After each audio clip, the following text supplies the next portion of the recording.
With the news on, get down. Let me clear my throat. Yeah, oh, that's better. That's better. Somebody pass around the offering. Since I'm always preaching on tracks, you feel me? I'm about to get paid for it. Sermon of the day. You right where you supposed to be, baby.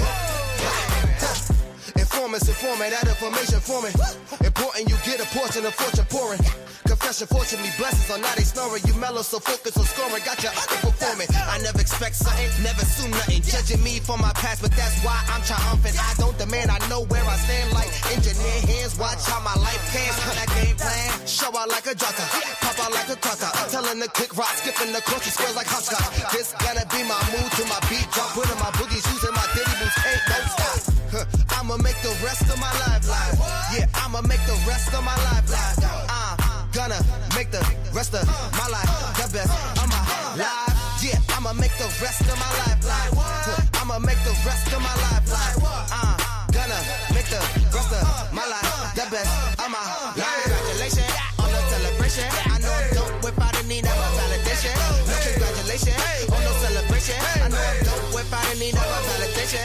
Yeah. If having hope is dangerous, call me evil Knievel. You leading on the wrong side, living with pens and needles. So lethal, mean Shane Black wanna write a sequel. Cause I snuggle my dream till it's seen that's illegal. And I still probably will, cause I can never give up. I got my goals calling me, how could I never pick up? Either we make up or just break up. With a snake hits, get the rake up. Yeah, selfish, I'ma kick up. Happy Thursday, happy Thursday, happy Thursday. I hope y'all don't mind. It's been a long day. We all need a pause for a minute just to rock out for a little bit, shake the day off and get into the good mood, in the good space with some good stuff we about to talk about on tonight.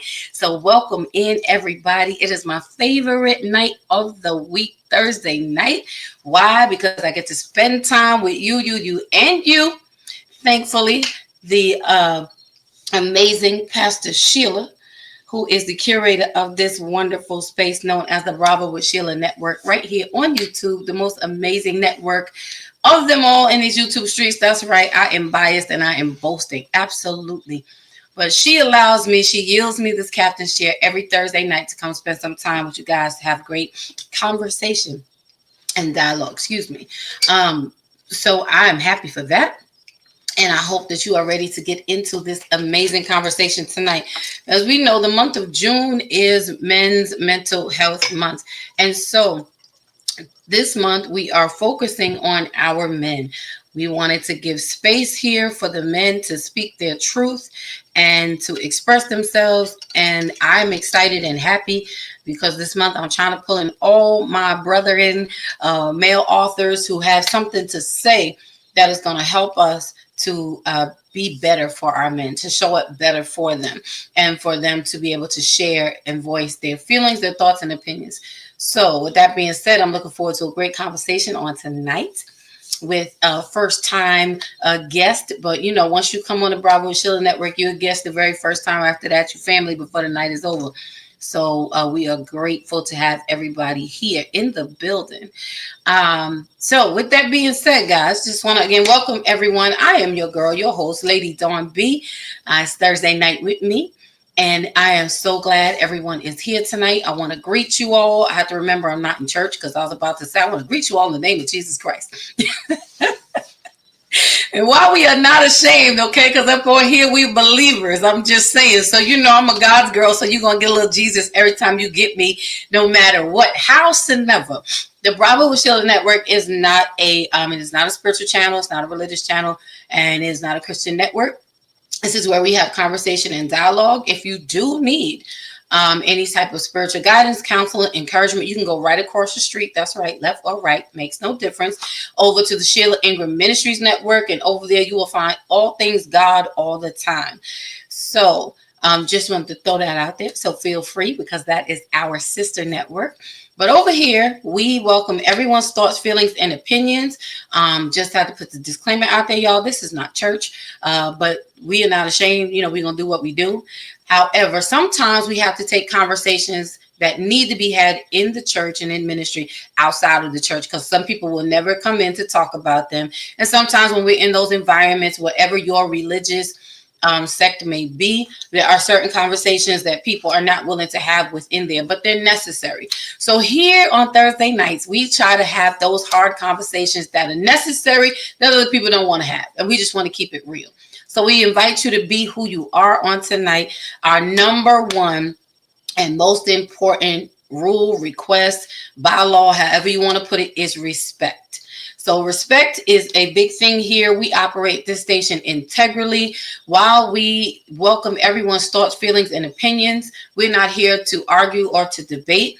We're not here to convict nor to convince, but we are here to have conversation so that we can grow from one another and so that we can learn how to be better and show up better for each other. Okay? All right. So with that being said, if at any time we find that disrespect is displayed, shown, whether it be on the panel or in the comments, unfortunately, but fortunately, we will have to have you gently removed from the building and from the space, because we want all of our guests and everyone in the chat to feel comfortable and to feel respected. And with that being said, the number one moderator out in these YouTube streets is with us on tonight. She is in the person of Indonesia, Kenya, and she is the one who actually will be pushing that button to escort you out should the need be. So we just want to say she's going to do it sweetly, but she will. She has no problem. She's quick with that button finger, but we don't want her to have to push it. So hey, Anae, thank you for being in the house tonight. We so appreciate you. Let's see who else we got in the building. We got Monica in the house on tonight. Welcome in, Monica. Oh, I love it. She's dancing with the two-step. I'm saying, sis, we could have kept going for a little bit longer. You know, you got to shake off the day. I'm just saying, sometimes you got to do what you're doing, right? All right, we got Mara 5794 in the building. Hello, welcome in, welcome in. And for those of you who are up in the silent section, in the expensive seats, we want to invite you to come on down to the chat, say hello so that we can greet you properly. I promise you, it is safe down here. You don't have to be afraid. We have security. We just want to greet you properly. All right, let's see who else we got. We have Moon Empress 888 says, peace and love, everyone. Welcome in. I appreciate you coming on in the building on tonight for this great conversation we are about to have. So again, in the silent section, come on down. I just want to ask those of you, yes, ma'am, you are so welcome. Thank you for being here. And I just want to ask those of you that are in the building, if you do me a favor, please, sir, please, ma'am, if you just hit that thumbs up button just one good time, just that, I promise you it won't hurt. It's just real quick, just like that. It's just a little tap. All right. If you do that, we'd appreciate it. Why? Because it helps to push us up. It helps to build our algorithm. It is free 99 for you, but it is everything for us. So if you could just hit that thumbs up button. I see 13 people so far, so I'm looking for 13 thumbs up. Appreciate it. Love you. And we are looking forward to moving on in the conversation. Let's see who else we got in the building. Oh, Vaughn, the Invisible Man. Eric is in the building saying blessings. All he puts 9,000 L's because he don't want nobody to feel left out. He is almost like the official greeter. He is one of our like ushers, if you would, if you want to put it that way. So we glad to see him. That's my sparring partner. He is an usher on the Bravo with Sheila Network. Yes, he is. Okay. So, you know, we love him. We love him. Me and Vaughn go at it all the time. We got 360 Coaching in the building saying, hey, everyone, welcome in. I appreciate you. Thank you for joining on tonight. So, I don't want to delay it any further. If I missed any of our church announcements, which are not church announcements, but they kind of church announcements, we'll get to them later. But in the meantime, I don't want to keep us delayed because I have an amazing guest that I'm looking forward to introducing to you. Now, see, here you go. There you go. See, Vaughn, he knows he's the official usher of the Bravo with Sheila Network. He's the greeter. He's going to take you to your seat so that, you know, you can be comfortable wherever you need to be. All right, he's a fighter, so you know, y'all be nice. So I want to bring to the platform tonight. Wait, before I do that, I'm getting ahead of myself because I'm excited. So since it is June is Men's Mental Health Month, I want to start out by just saying to us ladies, let's make sure, just a little Men's Month tip. Let's make sure that we are pausing this month to check on our men let's take a moment throughout the day just to reach out. Nothing, I don't want anything, babe, hun, son, love, whomever, whether it's your son, your husband, your brother, your father, your uncle, whomever that male is in your life. Just pause for a moment just to ask them how they're doing. It's important that we check in. More than likely, we know men will say, I'm good, I'm okay, and their world could be crashing on the inside. We want to be mindful to make safe spaces for them so that they can share, so that they are not carrying all the weights and the burdens alone. We want our men to be in good mental health. We want to provide safe spaces for them to let them know if you need to cry and open up and release, this is the place to do it. And I got you, without us giving any backlash, without us bringing up, making them feel less manly or any of that. But we are responsible for making those safe spaces for them. So please make sure that sometime this week you take time out to check on the men in your life. It is so important. And outside of that, do something special for him. Make his favorite dessert, get his favorite drink, whatever it is. Prepare a meal, give him a big hug when he comes in, turn on the shower, whatever you have to do. But just take a moment to love on him so that he feels a little less weighted. Can we do that? Is that all right? We need our men to survive. So we absolutely want to make sure we are giving them the attention that they need. And it may not be easy, but let's start introducing that. Let's start being a little bit more conscious of our men's needs. All right. So on tonight, let's see. Hey, Angela. Hey, sis. Good to see you. Thank you for coming on in on tonight. Love you much for your support. All right. So for the 15, 16, just keep hitting that thumbs up button. Well, when you hit it, just hit it one time. Don't take your thumbs up back. Just make sure you hit it one time. And you can subscribe to the channel if you would like. And that way, when we are on, you will be able to be notified and jump into these good conversations. So on tonight, our topic is we're going to talk about comfort and vulnerability of our men.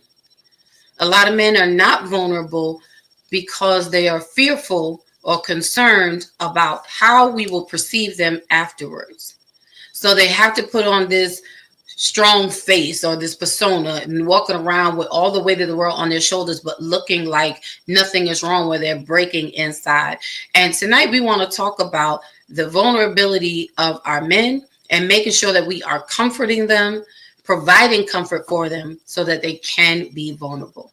And I'm excited because I want to bring up good guy, pretty new to our acquaintances, but I like his spirit. I enjoy who he is from what I have learned. Look forward to getting to know him more. But he is an author.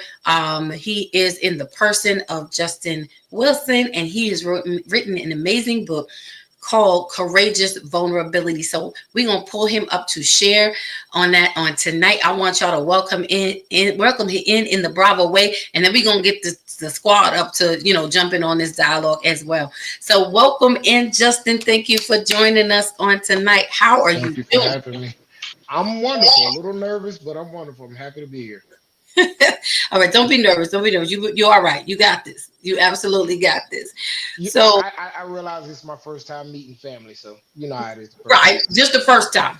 First time. Look, they're giving you some flowers. You get some flowers. That's right. We got the love on the men. We got the love on the men, folk. I love the love. I appreciate that. See, that's gonna be my new best friend, because that's what I'm talking about. I said love on the man. You got to show the man some love. We welcome him in on tonight. I'm glad to have you here, and I'm glad to be talking about this topic. One thing that we say, we have our men's lounges, usually comes on once a month, which is all male. I'm the only estrogen that's on the platform, and it's our men's time to speak uninhibited, freely. You don't have to soften it up for nobody. It's the time where the women are quiet because they in the chat, so they can't cut you off because they in the chat, and you can share your feelings without somebody challenging exactly how you feel. And one of the things, or the motto of the men's lounge, is something happens when men speak. Because men, you have been gifted with the ability to change things, to bring order. A lot of may not think or feel that. But ladies, if we would fall into our place, the men can continue to rise up and stand in their place. I want men to know that your voices are important and necessary, and they're here to bring order. So, ladies, we have to not stifle our men, but let them speak. Why? Because again, something happens when men speak. So, I kind of want to start there and ask you, what do you think about that statement? Um, I believe it. I think the speech that happens has to come from the heart and be pure. I think that it's. I believe that's why it's necessary for men to be vulnerable and to.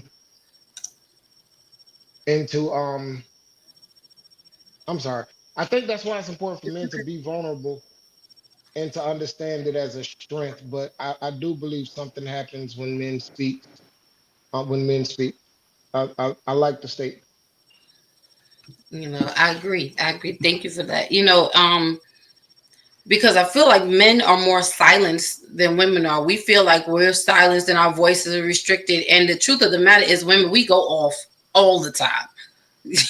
Just we keep it real here. Okay, so You gonna get in trouble. listen, I don't care. I don't care. I've been look. Okay, let me make this clear. Y'all can't kick me out of the women's club. You can't do it. Okay, I was born female. I love being female. I'll be everything woman, and it ain't gonna change nothing. I want to help us women get it right and get it together so that we can have healthy, meaningful relationships. Ladies, it is the truth. It is what it is, and it's time that we get it together. You got some support in the chat. Von Eric, bless you. It's talking about we got your back, Mr. Wilson. That's right. Thank You you, got bro. support from the brothers. Moon Empress says that's right. Welcome in, Michelle. Good to see you, sis. Thank you for joining us on tonight in the Hey, building. Michelle. It's good to see you. Let's see. She said his volume is a little low. Okay. Um, okay. Let us know when it's better, Ine. Thank you for pointing that out. Testing, testing, testing. Is that better, Ine? What about now? She'll pop on. In the meantime, Angela was saying, yes, we do. Right? We go off. We go off. I don't mind getting in trouble. I get in trouble all the time. She said, okay, Moon Empress says much better. Awesome. Okay. See, and they know. If you know me, you know Michelle Roche and Lady Dog B does not care. I give no cares. I give none. I give absolutely none. It's time that we start telling the truth and let the truth make us free. Amen. Women, we go off all the time. And men, when we do that, y'all back up into a space because I really believe that you're trying to avoid conflict and confrontation. And I don't think that it's detrimental. It's more harmful to you feeling safe, to your space of comfort, and to making you feel like you can be vulnerable to share, what you need to. Because no one wants to be with someone who never lets them get a word in. Correct? And you can tell me what's wrong. No, I wholeheartedly believe that. And one of the things that I think we should take into consideration is that when you men when men deal with conflict, we usually deal with it physically more than verbally. And we can't deal with that conflict physically, especially when you're talking to a woman that you love and care about. So it's kind of it's not so much that you are retracting because you're fearful or something like that. It's more so because I can't handle this the way I want to handle it. And then you got to be careful what you say because you can't take it back. You know what I'm saying? When guys get into those verbal disagreements, uh, for me, I ain't trying to take it back. I meant what I said, and I want what come with it. And so, but with my person, I gotta be careful what I say. So that's really a tough spot to put a guy in. But also, this is where we as men have to, start building our emotional intelligence, because there is a way to deal with those type of things Hmm. that it doesn't require physical. Um, and you can control your mouth in a way where perhaps you can get the point across. And if you see where that's not going to be a thing, then you just have to back away from it altogether, because again, you're still dealing with somebody you love. So you can't let whatever you can't let things come out of your mouth, because once they leave, you can't. It's what come out that defile you. You can't come back from it sometimes. So you got to be careful. That is true. And I think that, that the only maybe caveat or twist on that perspective is that I believe that you can come back from anything that you say. The question is, how are you coming back? Right. How? Because it's not fair that I get to go off and pop off and say whatever in the heat of the moment out of my emotions, and it be labeled or deemed okay as a female because, oh, you're emotional, you know, Right. because my words have already come out of my mouth. My words have already hit the air. My words have already landed on your heart and on your feelings. Now I've done damage to you, but you're supposed to, take it and just walk with it. No, that's not how this should work. And this is where, again, this is all leading into creating that space for a man to be vulnerable, to say to you or to respond to you. You know, Mm, ladies, we have to learn how to take some hard conversations. I'd rather you give me the hard truth than a soft lie. mm, I've had to learn how to hear stuff about me that I don't want to hear because I don't like it, but it's true. I don't like it because it's true. And I know that it's true. I want you to be a man in every other sense of the word, in every other space, except for when it comes to you. I'm going to say it this way, checking me about me. And that does not create a good space for a man to be vulnerable to say to you, hey, babe, listen, when you doing this, like that's not a good look. Because mm. men are going to avoid it. And tell me if I'm wrong, because they know the clap back. Right. Because we're going to go from 0 to 9,099.9 in like 4 seconds. Yeah. Before, That's definitely not. I, in my time on this earth, that has not fared well. So you do avoid it. We do avoid it just so we don't have to deal with everything that come with it. Because for us, it's like step one, step two, we're done. It'd be a whole lot of one A, one B, one C. So you know what I'm saying? right. We just want to get it over. All right, I was wrong. I'm good. You know what I'm saying? But yeah, we definitely. What you're saying is it's profound to me, because I don't even know in my head. It sounds really really good to be able to just have a conversation back, and it don't turn to an all out war. Hmm. Um, that would be beautiful. But in practicality, is how do we get there? Yeah, that's the I think that we get there by. So for me, I don't subscribe to the idea that women are all emotion and men are all logic. Like we're human. We're human beings. We Right. have emotion and logic built into us. And I think if we continue to subscribe to the idea that men shouldn't feel and men shouldn't express their emotions, then we're going to continue running into that wall, because to some degree, um, we've been cultured to be a man, don't cry, be tough. And so when that has been the thing we were raised on, there are some things that come along with that, which means I can't say how I feel and I can't Mhm. express it unless it's in anger or aggression.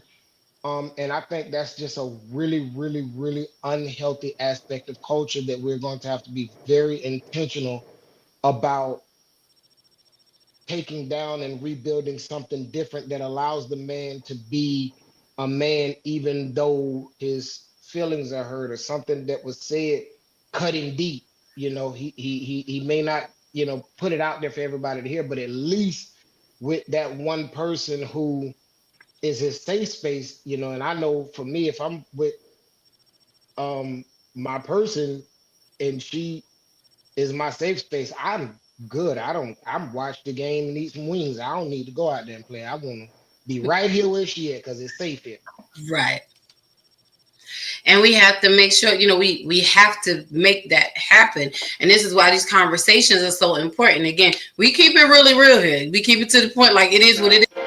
We're gonna call the spade a spade. We're gonna let the joker be the joker. We're gonna let the queen be the queen, the king be king. That is spade. We're gonna do it. You know what I'm saying? Because as long as we keep skirting around issues and playing it soft, we never get better. We just keep repeating these same cycles in our relationships and passing them down to our children and generation to generation, and no one ever gets better. So I love the fact that you brought up, and again, all of this is leading into, it's talking about creating space for men to be vulnerable. The vulnerability of a man. That is something that men were taught you're not supposed to be. Like, that's a girl thing. You got to be hard. And I think the crime in it is that it's men teaching other men that. So it's not even like a woman saying it to you, like, oh, it's okay if you cry. Let a man hear a woman telling a little boy, it's okay. Don't tell that boy it's okay to cry. No, it's not. No, it is. Right. I was a single mom. I have a boy. I have a son. My son is 23. And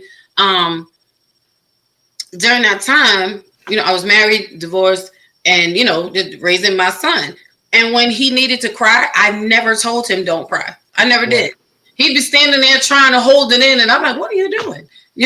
Trying to, whole face turning red, cheeks is looking like a blowfish, out the bus, his shoulders, like, what is happening? And I'm like, boy, if you don't let that cry out, like, it's okay. And as a woman, I had to tell him it's okay. And he would still be fighting against his feelings. And I'm like, no, cry. And I would just hug him until I would feel him exhale. And I was, it's okay, because I want you to feel what you're feeling. Ladies, it's important that we make men know, and you might have to do this with your man, your grown adult, but you have to make sure you have the capacity to manage what he's carrying, and if you don't have it, you got to work on building it, because we in this thing together. Like, I gotta have, you gotta have me. Like, that's it. I can't have you going out there like that. I didn't want my son to be detached and growing up thinking that he can't have feelings, because what happens, and I think as women, we don't understand, or even as men, when you are telling a young boy, a young man, he cannot cry or he cannot feel, you are creating an insensitive person emotionally. And then get with the woman, and the woman doesn't understand why I don't feel like you love me. Why don't I feel the emotion? Is because they were never taught to tap into and touch those emotions. So I try to make my son aware of what he's feeling. Like, it's okay to do that. Now I would tell him, now look, you can't cry all day. Right. Like you could have 10 minutes if you need it, but then you go wash your face, square up, and let's get back out there. And sometimes with men, I find that we have to do that to let y'all have this space of vulnerability. They talk to us in the chat, so let me see what they say. We're gonna pause, and then I want to get into ask some questions about your book. Okay. And we have some of our squad down in the waiting room. I know they're taking notes and they're chiming in. They're gonna be up here in a minute. Michelle Roach says you can't retrieve words. You can't, but you have to stand on what you say. You also, it's not fair when you hide your words. We just have to be mindful of how we say them. And sometimes it might come out unpleasant, but sometimes it has to happen. I say, let it break so that you can rebuild it. Because otherwise you're just building a false house. Luca says, yes, absolutely. Moon says, I can work with that which I'm made aware of. And that's good. I like that. Like, ladies and men, don't be afraid to hear what your partner is saying. Like, it make me aware of it. I may not like it, but I'm going to respect you because you said it. Michelle says you have to be willing to take what you give. That's absolutely, I agree. Don't dish it if you can't take it. Moon says, exactly, Michelle, embody what you expect. I'm going to have to put that on the t-shirt. Because embody what you expect. Listen, mind what you say, because my clap back is fierce. That's what I'm saying. So if you don't If you don't want to start having church, like don't tune, do it. Oh, let's see. Yes, please give that like button a gentle push. And for those who just came in, I want to welcome you into Thursday night with me, your girl, Lady Dawn B. It is Men's Month.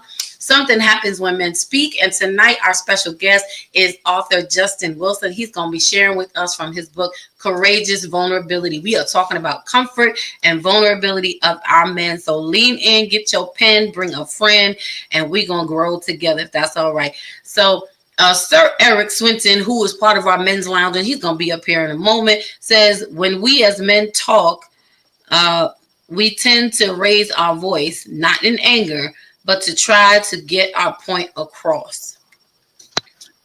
What say you? I'm going to pause there. What say you, Justin? I agree. And it's often taken as anger. Like I can't tell you how many times I've been talking and it's like, why are you yelling? And I'm like, I'm not yelling, because for me I'm not mad. I'm just trying to make a point. I'm this is how I'm expressing. But once it's taken as anger or aggression, it turns to something else. And again, as a man, if I'm talking to my person, Mhm. I'm not going to go there with you. I can't go there with you. So then the only way for me that as I'm learning emotional intelligence and how to have a conversation and how to communicate properly, it's better. But before, it would be like I gotta cut this off because this is gonna go somewhere I can't go here with this person. But I think it's very important that it's understood it's not aggression. I never want to be aggressive with any woman, but especially the woman I'm dealing with. I'm a girl dad. I have to say it this way. I have two daughters that were born as a result of my actions. I have a stepdaughter, and then I got two daughters that worked at my ex-wife's school that came home and never left. So I got five daughters, but I got two born daughters. Um, because they're gonna watch this interview and I'm gonna get a phone call. So I have to put it out that way. Um, and they have to. I want to be an example of what they're looking for. You know what I'm saying? Like I want them to have an expectation based on my actions. So that's a part of the reason that post the divorce, I'm like I have to do something with all this childhood trauma and all this stuff that I've experienced. And so I'm a work in progress. I'm working on it. I don't have it together. I'm working on it. But definitely I agree with what Eric, brother Eric said. Yeah, I find that so let me ask you this, because a lot of times we women, when we do hear a man's voice, and again, this is what I'm saying, something happens when men speak. Ladies, when that tone changes and that extra bass comes out, we start feeling some kind of way. You may not show the fear that rises up, but inside you, we automatically go into defense mode. Like, is he yelling at me? Oh, wait a minute. But I think oftentimes, and ladies, y'all not gonna like this, but we have to be mindful of speaking, because our energy can't be on 1,000 and you expect his to be on 9. Yeah. And sometimes the only way to regroup is a man has to raise his voice, because that's what snaps us out of that space, because he doesn't want to be disrespected either. And again, these type of situations then create barriers for us not to have safe spaces, not for you to want to even be vulnerable with me, because you're like, I can't, because you're damaging. You're creating an unsafe environment. I'm trying to love you, but you're not being lovable right now. So we have to. And ladies, don't get me wrong. Last month was the month for the women, so we were all team girl. This month, so don't be in your feelings, ladies. We leaning in and we learning some stuff, because I'm of the mindset that I don't want to be right. I want to get it right. I had to stop being right and worrying about being right and work on getting it right. So if we want to get it right, this is the month where our men are speaking. So we need to keep in mind, if he's raising his voice, let me dial it back a little bit, because obviously I'm creating an environment where he's feeling he has to. You know, and that may not be in every situation. And we're not saying, again, oh, and let me say this, we are not experts here, okay? We are not counselors, we're not therapists, we're not licensed. This is for conversational purposes. Now, we do have licensed therapists, counselors, and certified people on the staff, on the Bravo, you know, so that if you need that, we got that. However, these are conversations that we want to have, just real talk with real people and real resolutions. And so again, the reality of that is sometimes, ladies, we have to remember how we start the conversation, because the men are responding to what we're initiating quite often. So I think that was good stuff. Edwin Jones is in the house. What's up, Edwin? He says, hi, all. He's in the building. Let's see. He says, I'm a no limit soldier. That man's up. Okay. He is a no limit soldier. That man's up. Man up. That's right. Mm-hmm. Right. Let's see. Michelle says, listening is key to a strong relationship. Yes. You heard me, but were you listening to me? That's good. So sometimes when I hear that, I will ask the question, okay, what I've learned to do is repeat and say, so what I heard you say, because I want to make sure I heard you, that I got it right, that I was doing both. Anae says, I love the title. Oh, welcome in, E. What's poppin'? Eric Moore is in the house on tonight. It's good to see you. It's good to see you. All right. And Anae, I'm telling you, this is why she's the dopest moderator to ever do it in these YouTube streets. Okay. They make it happen. Y'all need to go get this book, get into it. I'm gonna bring the crew up and we're gonna get into this, because I want Justin to talk about his book and to share, but we're dialoguing about this place. How do we get to that space of vulnerability? We can talk about him having courageous vulnerability, but we also have to understand, how do we get there? How do we get to that place? What stops us from getting to those places? You want to share something? Yeah, for me, just answering the question, for me, I took a look at culture, and I just decided I didn't want that. And I had got into counseling for about a year, and I realized that there was a lot of things going on within me that was hindering that. And so I think in order to be vulnerable, the first step in vulnerability is to face your own thing, face the things that's going on in you, and acknowledge the thing that's going on in you. And then you can move forward to being understanding to other human beings.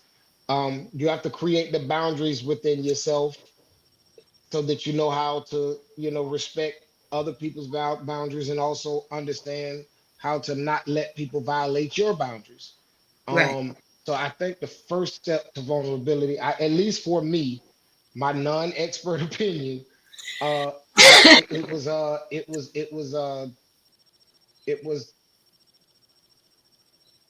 getting to the place where I decided I wasn't going to let culture dictate as much as it was dictating about me. And I was going to face those things within me that I needed to do so that I could be a better me for the people within my reality. No, and that's good. So you're talking about, so for those who may have, because, sometimes we gotta say it in multiple ways. So for those who need to understand the short version of what he said, not that it was long, but he's saying, in other words, you deal with you. You dealing with you is the first step to being vulnerable with someone else.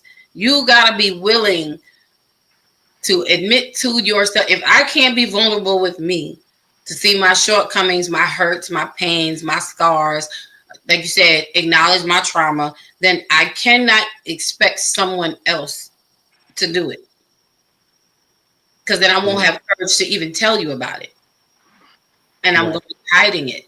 And eventually those things do come out. So y'all, while Anae put it up there, listen, go over to Amazon. Not right in this moment. But if you have two devices, then you go over there. But if not, you stay here right after, because Amazon. But y'all make sure, y'all make sure that y'all go across the street. Well, that's down the block. Amazon's down the block. It's all in the same neighborhood. But you go down the block to Amazon and get his book, Courageous Vulnerability. I promise you it's going to bless you, because he is showing his work, the work that he did within himself, and sharing some poetry and stories, which he's going to do in a moment. Moon says, I like that. Eric, I think, is snapping his fingers. I'm not mad at that. Eric Moore says, unfortunately, when both parties are heated, we talk at each other instead of talking to each other. And that is true. That is true. And I think when that happens, when that happens, I've experienced when that happens, no one is vulnerable. No one is willing, because we've created an environment that makes us both feel unsafe.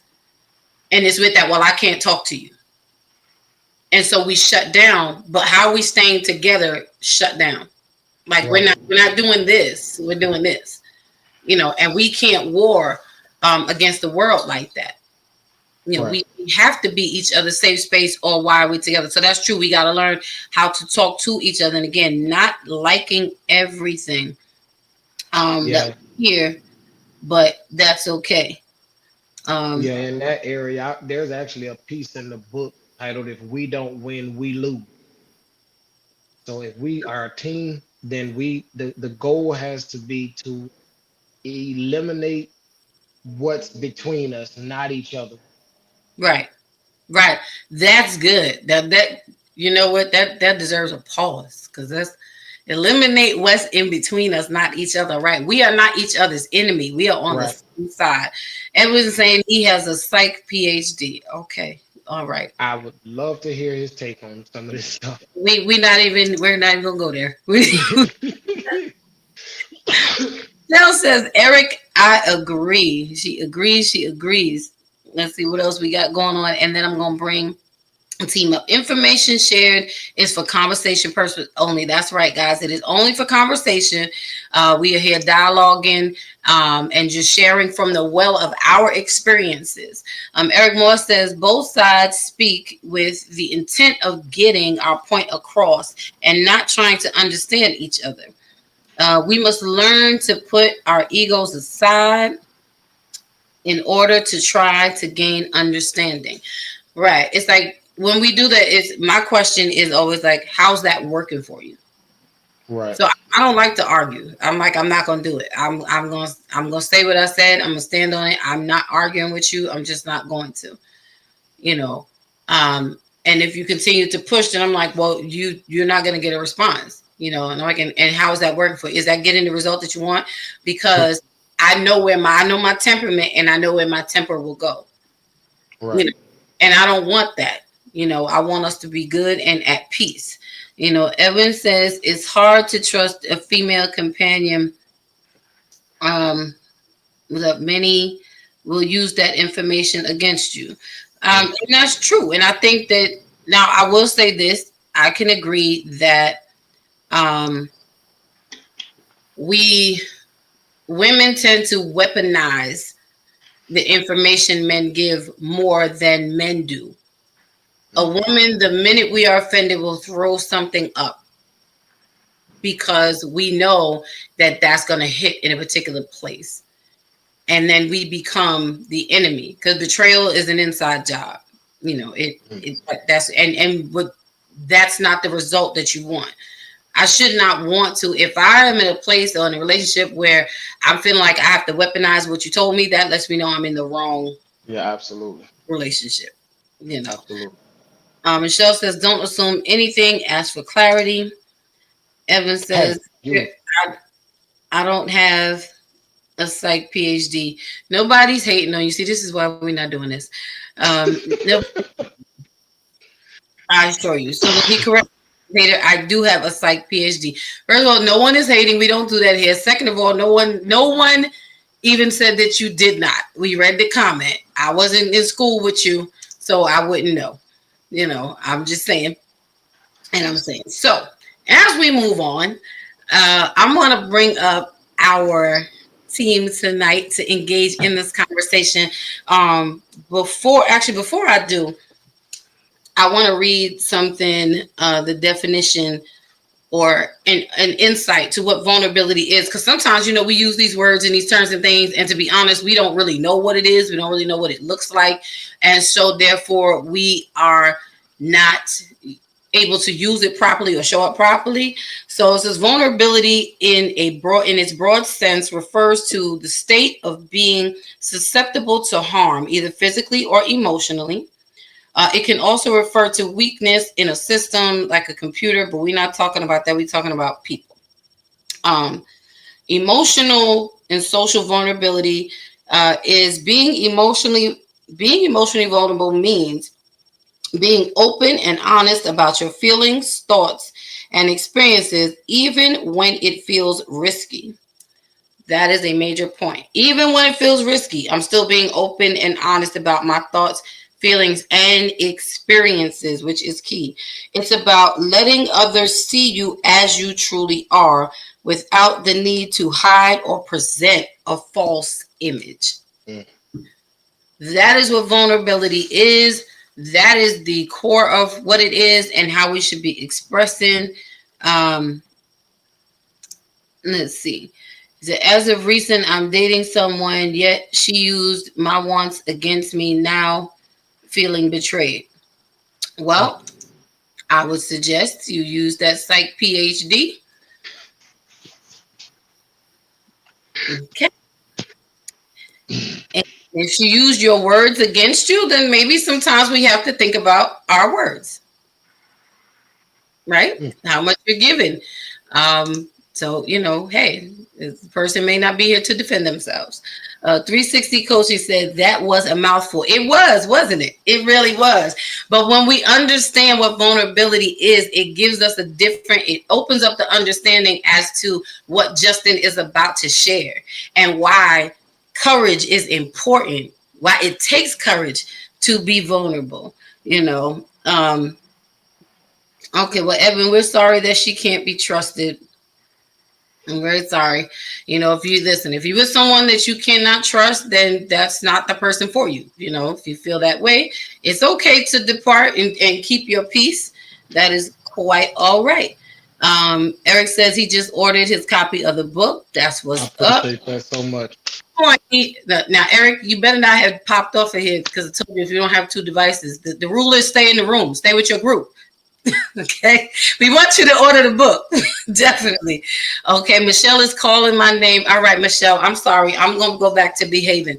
So, I told you we keep it really real on here. We really, really do. You do. You know, this is the third time I've been a part of the podcast. I've been like in the room and I'm like, oh yeah, she's like this all the time. I am loving it right now. Absolutely. This is here with me. Ain't no falses here. Yeah. I'm the same everywhere I go. I promise you. This is what it is. Yeah. I love y'all, but we gotta listen. I had to, like you said, what'd you say? You gotta deal with you. I learned how to deal with me, and that's why I'm so free to be able, because I know we have to have these hard conversations. Like I really had to sit and look at myself and say, Dawn, this is not right. That's not right. You were wrong here. You know, this came from a mean place. This was unnecessary. You know, it wasn't cool. You were not kind, you know, and I really had to, like, you should have listened. Just because somebody says something that you don't like doesn't mean it's not right. And I had to learn to swallow that. And I had to take my time and do my self-work, you know, and that made me come out in a better way so that I can differently with people. Now, there's certain things with that. I will say when you come out on the other side of it, there are certain things that you just automatically won't tolerate. Right. You know, and people can misunderstand or take it a certain way because it's not what they want. I'm not responsible for giving you the end result that you want above my own needs. Right. You know, because I worked hard to get here. So if we can't mesh it together, then we're not meant to be together. Just like that. Michelle says, Lady Dawn B don't care. Okay. So I'm gonna say this. I tried to forewarn the people last year and told them this in 2025, I'm about to be toxic. Just so y'all know. So my first my earpiece fell out my ear laughing at that. I'm being for real. I said I'm forewarning you because I don't want nobody saying nothing. Don't say I didn't tell you. But I plan because I had to do me. Right. My version of being toxic, because I do want to get it right as opposed to being right, is this. Like with the flu virus. When you get the flu, the flu shot, there's a bit of the virus in the shot that helps build up your immunity to the virus so that you don't get sick, so that you have something to work with. Well, consider me that. I plan on being that part of the issue that gets in the issue to get to the root of the issue so that we can be better and not have an issue. So I know it seems like I don't care, but it's coming from a caring place. But at this point in life, how much further down are we going to go, y'all, until we start getting these things right? So, yeah, I have to not care so that we can learn how to care again. So Edwin has a question. Eric, what's the best approach when your woman doesn't make time for you? That's a whole nother conversation, and I'm sure Eric will answer you in a minute. But I'm going to bring up, okay, Eric answered. I'm going to bring them up. Edwin, the best approach to keep showing her that you really want that time with her and nobody else. Make her feel special. Interesting. All right. Well, we're going to get to that later. But tonight is Justin's night.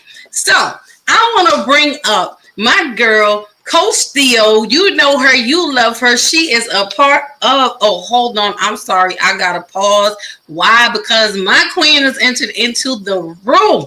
So that's my mama. Hi, Mom. Pastor Rose is in the building. She says, good evening, everyone. Don't behave. Okay, I'm trying. Hey, Don's mom. Come on, Mom. She adopts everybody said kids now. Everybody said kids. Okay. Hey, Mom. See, there you go. You call Mama Rosa. That's who she is. Okay. Everyone says she's toxic, though. She might be, but hey, everybody doesn't take to the toxin the same way. So, right.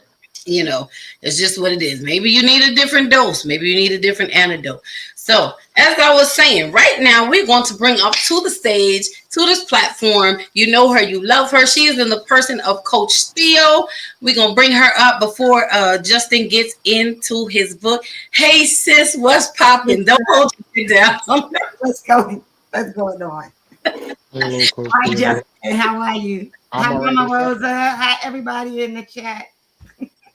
You know what's going on. I'm laughing because I'm like, why is he trying to have a whole nother conversation, Edwin? Welcome to Thursday night. This is what it is. This is what it is. We're just going to be pushing because we're talking about courageous vulnerability, not courageous foolishness. We're not going to do that today. Eric, y'all, you know what? Y'all can connect with. And Eric can give you some counseling since you seem to feel like he's the expert. Listen, Eric, I'm good to It's good to see you. It's good to see. Oh, Mama says, hey, Justin. So she's sending you some love. Hey, right. So also in the room tonight, we have call him Sir Eric Swinton. Now, I'm going to tell you, like I told y'all before, and Justin, I don't know if you were here or not, but Eric knows me very, very well. We've known each other for a really long time. He knows me better than most people. Why? Because we were once married. Okay? We share a child together, and we are the best of friends now. So, we're good. We're good. And he is a part of our squad. And so we bring him up. What's popping, Sir Eric? Nothing much. You can hear me? Yes, we can hear you. Wonderful. I am blessed and highly favored. Edwin, we're gonna need the sidebar later. But, we're gonna talk. Because is it really her that's being toxic, Eric? Is it really her? That's the question. Well, yeah. I gotta have that conversation. I gotta feel him out. You don't have to. You don't have to. That's where his mind is at. You're gonna need the psych PhD after that. All right. Well, Jamie said, so I'm good. You know what? You're right. You're right. And Bridget says, awesome. Bridget, welcome in, Bridget. Welcome in, Jamie. It is good to see you guys. If you guys don't mind, again, welcome into Thursday night. It's me, your girl, Lady Dawn B. We are here celebrating Men's Month, talking about something happens when men speak. And tonight we have all author Justin Wilson on with us, and he is about to talk and share from his book, Courageous Vulnerability. Now, we were just dialoguing early before we get to what courageous vulnerability looked like. We needed to understand some of the things that get in the way of us being vulnerable, and we needed to understand what vulnerability really is. So before I release Justin to share, so you could get ready to share one of your poems first, whichever one you want. It's your night. But before you do that, I want to leave room for Theo to take 2 minutes to share if she has any comments that on what we've said and shared so far, because I know she does, just to lend to this conversation. And then following her, eat you up. Come on, Theo. Yeah, nah, I just think there were like a lot of good gems that were dropped. Especially, when you look at aggression versus passionate, right? When you were talking about like people thinking because you raise your voice, you're aggressive. Sometimes people don't understand that you're passionate about something that might result in it appearing that you are, yelling or being aggressive. So, I think that was something really to think about. And then just, around the whole vulnerability, because I agree with you, because for me to become vulnerable, I also had to go through therapy, but I had to go through therapy in a way that I focused on me and not everything else, right? Because I think a lot of times we go and we're looking at what everybody else did. And the last time I went to therapy, I went in thinking, let's focus on me, which to the point you made does make you be much more vulnerable.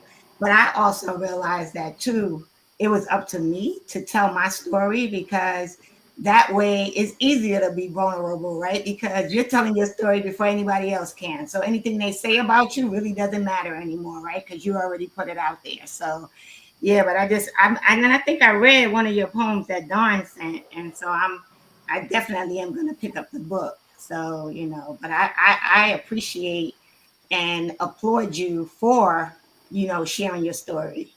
So yeah. That's good stuff. That's good stuff.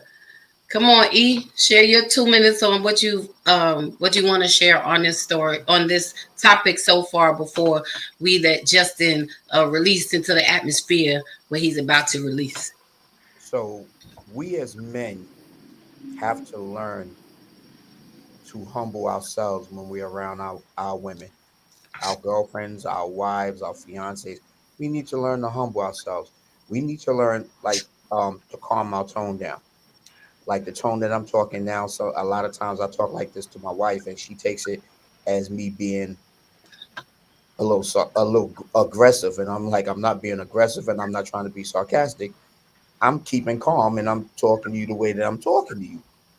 And also, a lot of times, she'll take that the wrong way, and then I have to change my tone. So, I have to try to find a balance with her. So we as men, this past Sunday, Pentecost Sunday for my church, So afterwards we had a move, and my pastor said, we as men, we are always guarded. We don't let our guard down. We have to learn to let our guard down. We have to learn to let God in, and we have to show our feelings. And that's one thing with us. Mm-hmm. With men, we don't show our feelings a lot. Yes, we can cry in front of our ladies. We can cry in public. We cry at funerals. Why we can't cry in church? Why we can't cry just in the house when we're giving God praise in front of our women? It doesn't just have to be at a wedding or at a funeral. So we have to learn to be more vulnerable like that. And I just want to say thank you to my brother Eric Moore for coming into the room, because I invited him in, and all because it's men's month, and I wanted him here. I wanted a lot of men here because they need to hear. That's your best. Yeah, but they need to hear from different men, and we need to listen. So I did order Justin's book. I appreciate you. You very much welcome. I got to order the young man's book that was on last week too. Yeah, I asked you about it after, but yeah. Yeah. So yes. Okay, well, thank you for that, E. And that was the whole point. That's the whole point of the month being dedicated to the men, is because there aren't a lot of spaces and opportunities for men to really come on and share and tell their truth. And I wanted to make that a reality. It has to start somewhere. Men often talk about, oh, there's so many of these women's groups, and y'all have this, and y'all have every kind of get together that you could possibly have, and y'all, y'all band together. And I had to bring this point up, and I'll say it, again. Those groups, do not be fooled by the number of groups and retreats and get-togethers that we have as women, because if they were really working, would we need so many? Would we need them so often? So are we coming together to commiserate, or are we coming together to commune so we can leave better? I shouldn't leave a meeting with a bunch of miserable women in the same space. That's not a flex. It's not. That's actually pitiful. Why do I need to keep coming here monthly to complain? Because we experiencing the same thing. What is our resolve when we're leaving here? Exactly. You telling your story, I'm telling my story. And this is not all women like 360 part. I don't need to do that. I need like-minded women who are willing to talk about what they went through, and I need to see how you came out. Can we do that? Because I want to come in here with something that when I leave, that I can take home and start to put into practicality, so that we can start somewhere. Everyone says when you cry in front of any women, they will use such against you. I don't think that is true. That might be your experience, but I don't think we can make that general statement. And there's proof in the building. I can honestly say, Eric, you can speak for yourself. Yes. But we are women won't use that against you. If you're dealing with the right woman, Edwin, she will not use it against you. Right. This many times Eric cried. Listen, he cried more than I cried. I'm just saying, he's sensitive. So he cried more than I did. I never made fun of him. I'm not even making fun of him now, but I'm saying I never used that against him. And I mean, he's here. He can tell you if I did. You've never used it against me, but also because we have that church in common. We understand each other. You know what I'm saying? So if she's crying for a reason. If I'm crying for a reason. And as a man, you're uplifting the woman, and as a woman, she's uplifting the man. There's been plenty of time that Mama Rosa's come over to me while I'm crying and just put her hands on me to pray over me. There's nothing wrong with that. Right. But So you have to change your mindset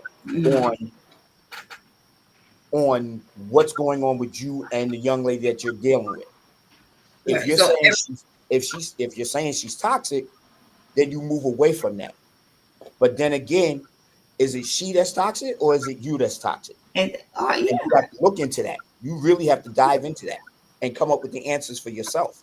Well, that's the topic for another show. That's another episode, but I agree. Like, exactly what you said. I want to ask Justin before he reads his poem. So this book and this title, Courageous Vulnerability, that just it kept ringing in my head. It really does.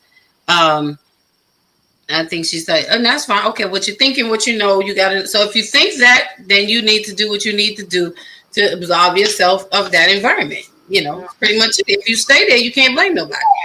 You're going to get you're going to get what you're looking for in the midst of a toxic situation. And then you can't complain about it. So talking about courageous vulnerability, it made me really think about the fact that you really do need courage in order to be vulnerable. Yeah. So before you read your poem, before you share from your book, can you tell us where that title came from, and what was your experience about in walking through this process of having courageous vulnerability? Like, where did you get that courage from? So I guess I was married for 13 years and I got the shock of my life that I wasn't going to be married anymore. So that put me in a psychological space. I found out like 2 months before COVID really shut everything down. And so I moved into an apartment and like a month later, you couldn't go anywhere. So I had to sit in this Mm, apartment by myself. Um, I couldn't see my daughters. I didn't have uh, a wife. I didn't have anybody, and I'm from Florida. I live in Jersey, so outside of my daughters, I don't have anyone else in New Jersey, and so I didn't want to be on the phone. Depression was out of this world, and I won't speak for the black community as a whole, but the particular area within the black community that I was raised in, therapy wasn't a thing. You just prayed about it. Um, mm, and one of the first steps was I decided I'm going to pray about it and I'm going to trust a therapist that believes in God the same way I do. I'm mm, going to pray about it and I'm going to break the cultural norms within mhm, the particular area of the black community that I was in. Um, and then I didn't like jump into therapy as soon as that happened, but I started thinking about this stuff a lot more.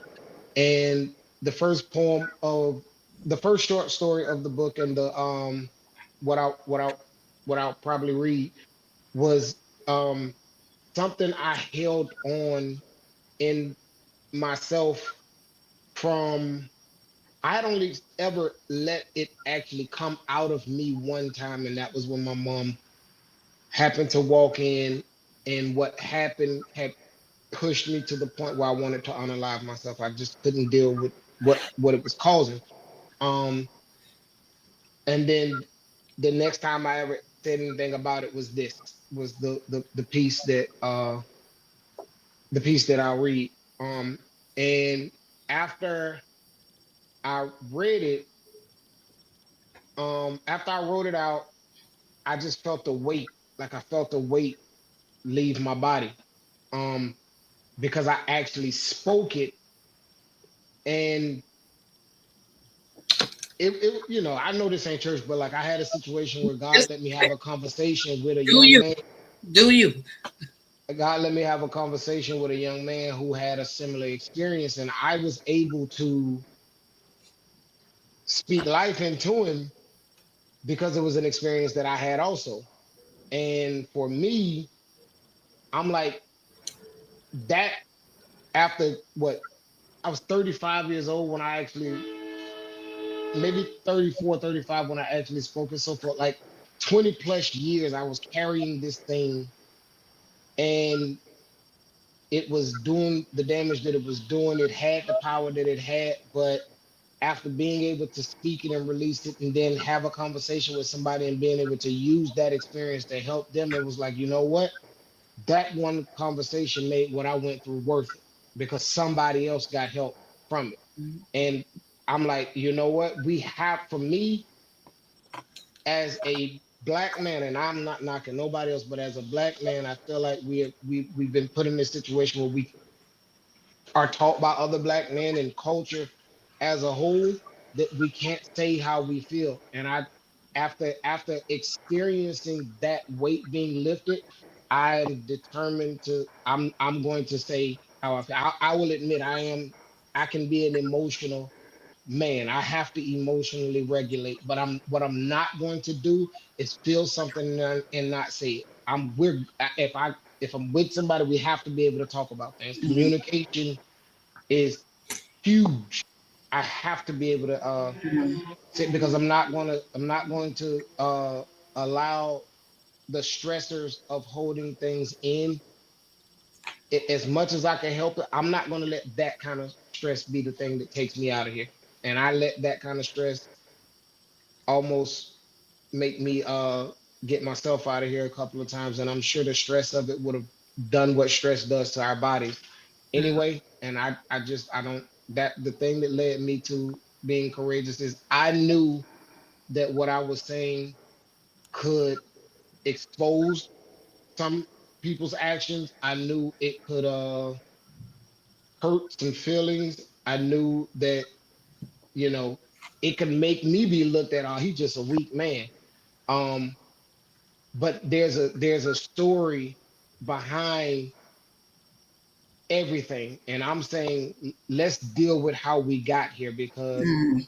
one of the first things my first therapist did with me is he made me go back to my childhood. He said, whatever's going on with you started there.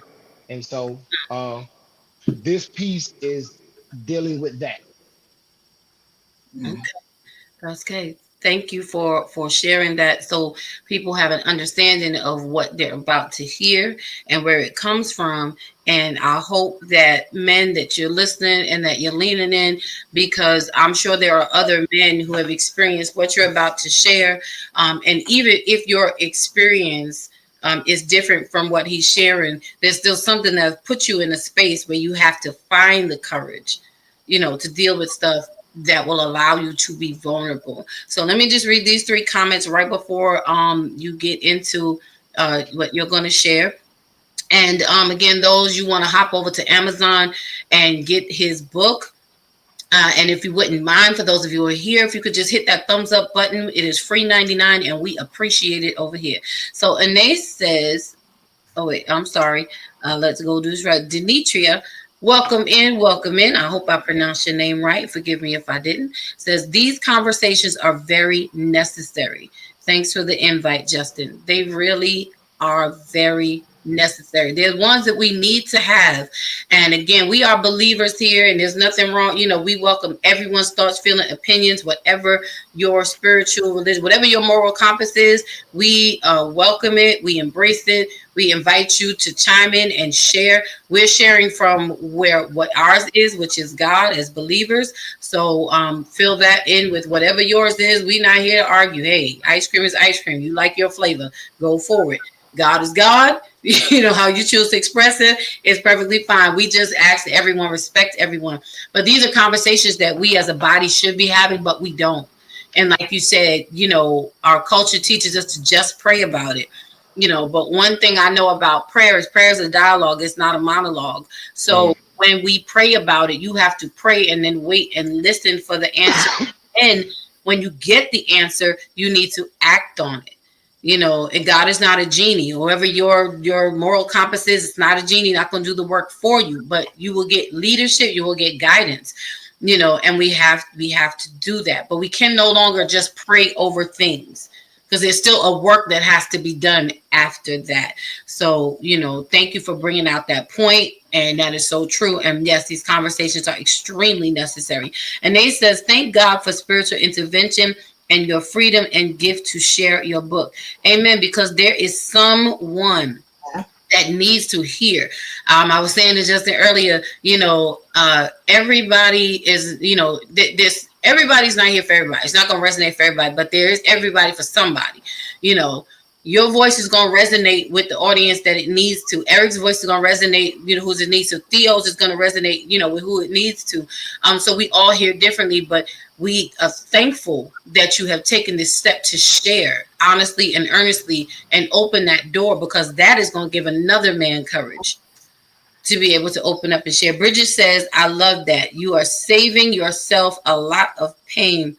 Radical vulnerability. Yep. Yes. And yes. And yes. Edwin says, Justin, I agree. You must save yourself to move forward. Absolutely. Absolutely. And sometimes that is painful. Sometimes you have to let go of some things and people and places that you like, that you care for. But in your moving forward, you have to save yourself, because you didn't come this far just to come this far, and you didn't come this far to get distracted or to go backwards. You come in this far to go forward, Edwin says, I fired people, Justin. That's right. Yeah. However you have to do it, however you have to do it. So without further ado, we're going to yield this good old mic over to Justin to share on tonight, so that we can then dialogue about what he is sharing. So it's all yours. Okay, trigger warning. The title of this piece is Pray, Prey, not Pray. Um, I as I understand it, there's a lot of like rules and regulations on YouTube. So where I feel like things could get muddy for the podcast, I'll kind of like switch a word around or something. So it won't be an exact reading. And so if you hear me stumbling and everything, it's because I'm used to reading it as it reads. But I Mhm. know we can't necessarily do that here. Um, okay. Pray. He was so young, so young and naive. He didn't even know what was going on. He was still being taught addition and subtraction, but he knew that what was happening to him didn't add up. He couldn't possibly have understood how much what was happening would subtract from his life. He had no idea what was happening at that age, but she told him it was fun. In retrospect, given his age, it's impossible to understand how she could have gotten anything out of it. He said that she said it felt good, but how? She was at least 8 years older than him. He said it happened repeatedly for years. He remembers when he was 2 or maybe 3 years older from the time it all started, and he decided that he would tell her he wanted to be on top. He couldn't remember why he did that, not even old enough to complete the task or even know that there was a task to be completed. He's ignorantly accepting this as okay. Years later, he's still so young, but he understands what's happening, what's going on, what's been going on all this time. He doesn't know what it is or why it's keeping him up at night or why he doesn't enjoy it, but he knows he doesn't want to participate in it anymore. So he decides to tell her he's not going to do it anymore. He says he doesn't like it and never did. A few years later, he has these insatiable, can I say that? Uh Yeah, you should be good with that. okay, insatiable sexual desires while simultaneously being off put at the thought of sex. He hides in pornography, um, but he knows it's wrong. He is in fact a lifelong church kid. He likes the girls, but he's somewhat of a weirdo because they want to experiment, but unlike most of the other boys his age, he feels like he wants to, but a hindering feeling unknown to him makes him fear it. He always thinks to himself, will it hurt as much as it did before? Then he just walks away from the situation. A young teen, now a young teen in a world when everyone his age is saying they're trying it and liking it, he often finds himself lying, talking about how many girls he's been with. But the truth is, he's terrified and not informed enough about life to know he's dealing with the ghost of his past. All he remembers is how hard what he now knows to be her pelvic bone was. And now it hurts, and how it hurt as she would grind on him. He just won't do it. But it's so not cool for him because so many of his peers are saying how great it is, and he's one of the cool guys. He eventually finds himself struggling with this so much he doesn't know what to do. He hears on TV about kids going through what sounds like the same thing and unaliving themselves. Now he's battling with four beasts: an unexplainable, insatiable sexual desire, fear of carrying out the act, peer pressure, and unaliving thoughts because these demons torment him day and night. And to add injury to insult, he doesn't know that he's a victim. And the root of all of this started when he was very young. He's much older now. And after multiple failed unalivement attempts, he's found ways around depression through drug use.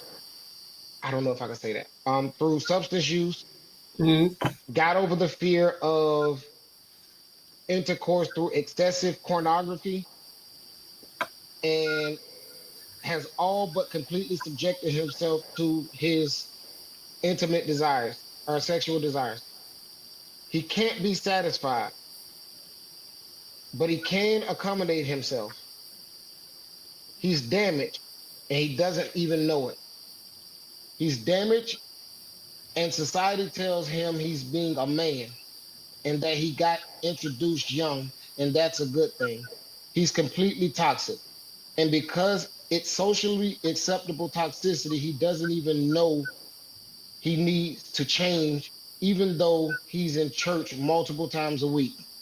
He's a dog, he's a player, he's unfaithful, he's the man, he's got game. Or has he been preyed on and is a victim that doesn't even know he's a victim, living in a culture that promotes his mental condition as a good thing? He had it hard, but there are so many others that have had it so much worse, even worse than himself. And other young men are the young girls and women who have been prey. Keep going. God got you. That's the end of that. All right. Let's give him some love in the chat, y'all. Justin Wilson is sharing his story. You talk about courageous vulnerability. Look, I commend you like none other because it took courage for you to even, first of all, as a writer, we know we don't write anything, don't write nothing that you don't want nobody to know about and talk about. Right. When we are long gone, this is going to live on forever. You know, so it takes courage. That's right, y'all. Give some hearts, some snaps, some thumbs up, something. Put something in the chat. Big him up for this share because it takes courage. It takes courage. Bridget says yes. Eric is throwing up some hearts. Mara is throwing up some hearts. Michelle says yes. Communication is key, and we commend you and thank you for sharing. Listen, y'all, go get his book. Because the truth of the matter is that there are so many men that have experienced these type of traumatic situations and others. You know, men have seen things as young boys, have experienced things that don't get talked about. So they walk around wounded, not even knowing that they're wounded because it was things happened or were introduced to them at such young ages that it seems like it's a normality. You know, so you can't something that you don't even know is broken. So, ladies, what we need to keep in mind from this and from him sharing his story is that I think we have to think about, do you have the capacity, again, key word, to really let the man in your life sit down and unfold these type of things?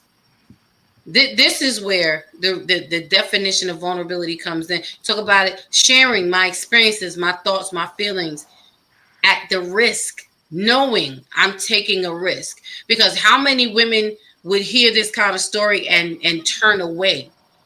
How many women would hear this kind of story and then weaponize it or use it as you know, to demean you? How many women would hear this type of story, hear your truth, and instead of having compassion about it, you know, would start to pick you apart or pick it apart, and sometimes somehow blame you? Like, ladies, we've got to think. How many women would hear men's experiences of things that they've gone through in life, nothing that they asked for, but this is what life brought to them, and somehow still blame them and wonder out, well, how is that going to affect me? Instead of showing that, like, that's something we really have to think about. So when we talk about this thought of courageous vulnerability. It takes a person to find courage and strength to live in their truth and be willing to share it. And what I love about you sharing this is that you did take your pain of it and turn it into power. Because like Theo said, I believe earlier, you don't give the person, you've already taken away the opportunity for somebody to use it against you. Because you're letting you putting your experience out there, you know, or you're owning, you know, your experience. You own it.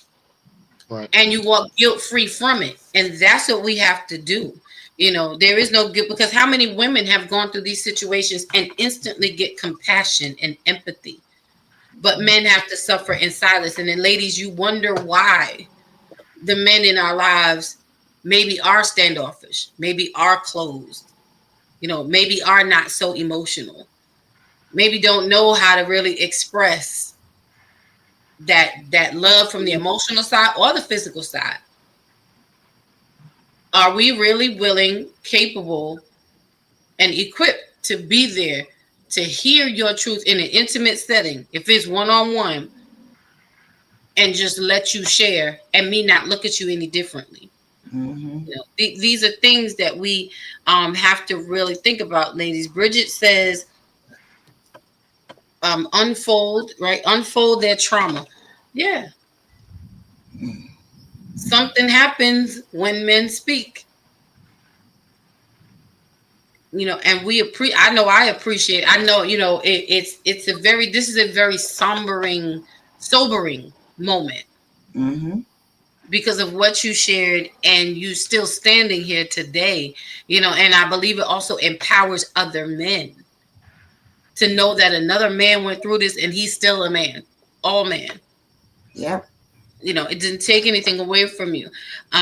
Bridget said, those adverse childhood traumatic experiences can have our men locked up in their own emotions, unable to even access their own emotions.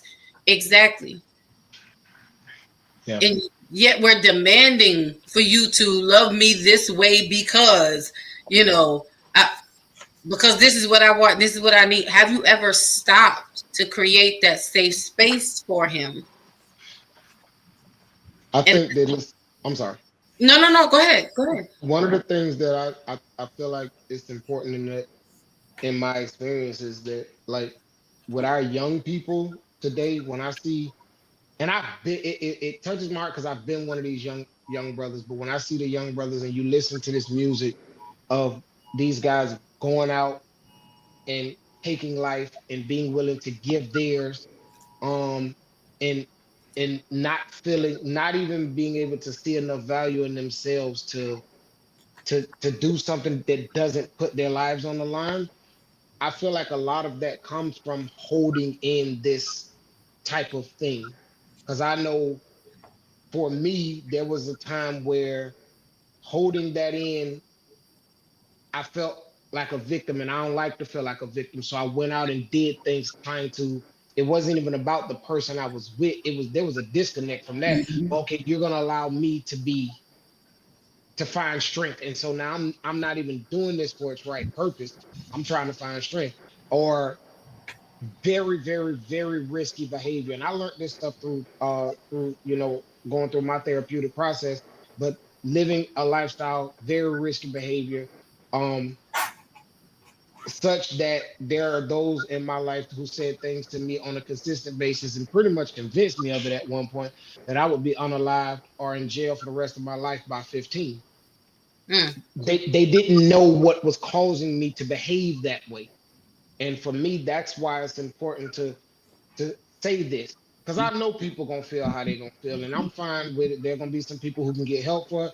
Some people can make fun of it. I've come to grips with it with myself. It can't be weaponized against me because I own it. Yep. That part. Um, at best, a person can turn me into a weapon against them, and I mean I acknowledge that too, because I did become a lot of different things when I was going through this. You know what I'm saying? When I wasn't talking about it and I was willing to do a lot of things that could have cost me my freedom of my life. Um, I thank God that I'm no longer there anymore, but I do believe that I am the sum total of all my experiences. So if I ever need to go back to being risky, I will. And I hope that I never have to. And I pray that if that's something that God doesn't want me to have, He take it out. But I will acknowledge that right now, like at the thought of one of the things that that did to me when my first child was born, I watched her be born into this world, and before they could wipe the fluids off her, the first thing in my head was, I hope nothing like that ever happens. Mhm. So that's how intrusive that traumatic experience was in my life. And so I encourage them, if what you need to be vulnerable about is not that, whatever it is, find a way to get it off you. Go talk to the pastor, go talk to the therapist, talk to whoever you need to, but don't hold that stuff in. That's why I wanted to share that. I just wanted to say that part right there. I'm sorry. I love it. Listen, this is your night. We here to hear from you. You know, we do a lot of talking, but we here to hear from you. And you know, it definitely gives you, you know, a Selah moment, like something that we have to, because that this type of shock factor, I want to say, is something that we as women and men need to hear and be mindful of about our brothers who are standing next to you. You don't know what the man standing next to you Yeah. has been through.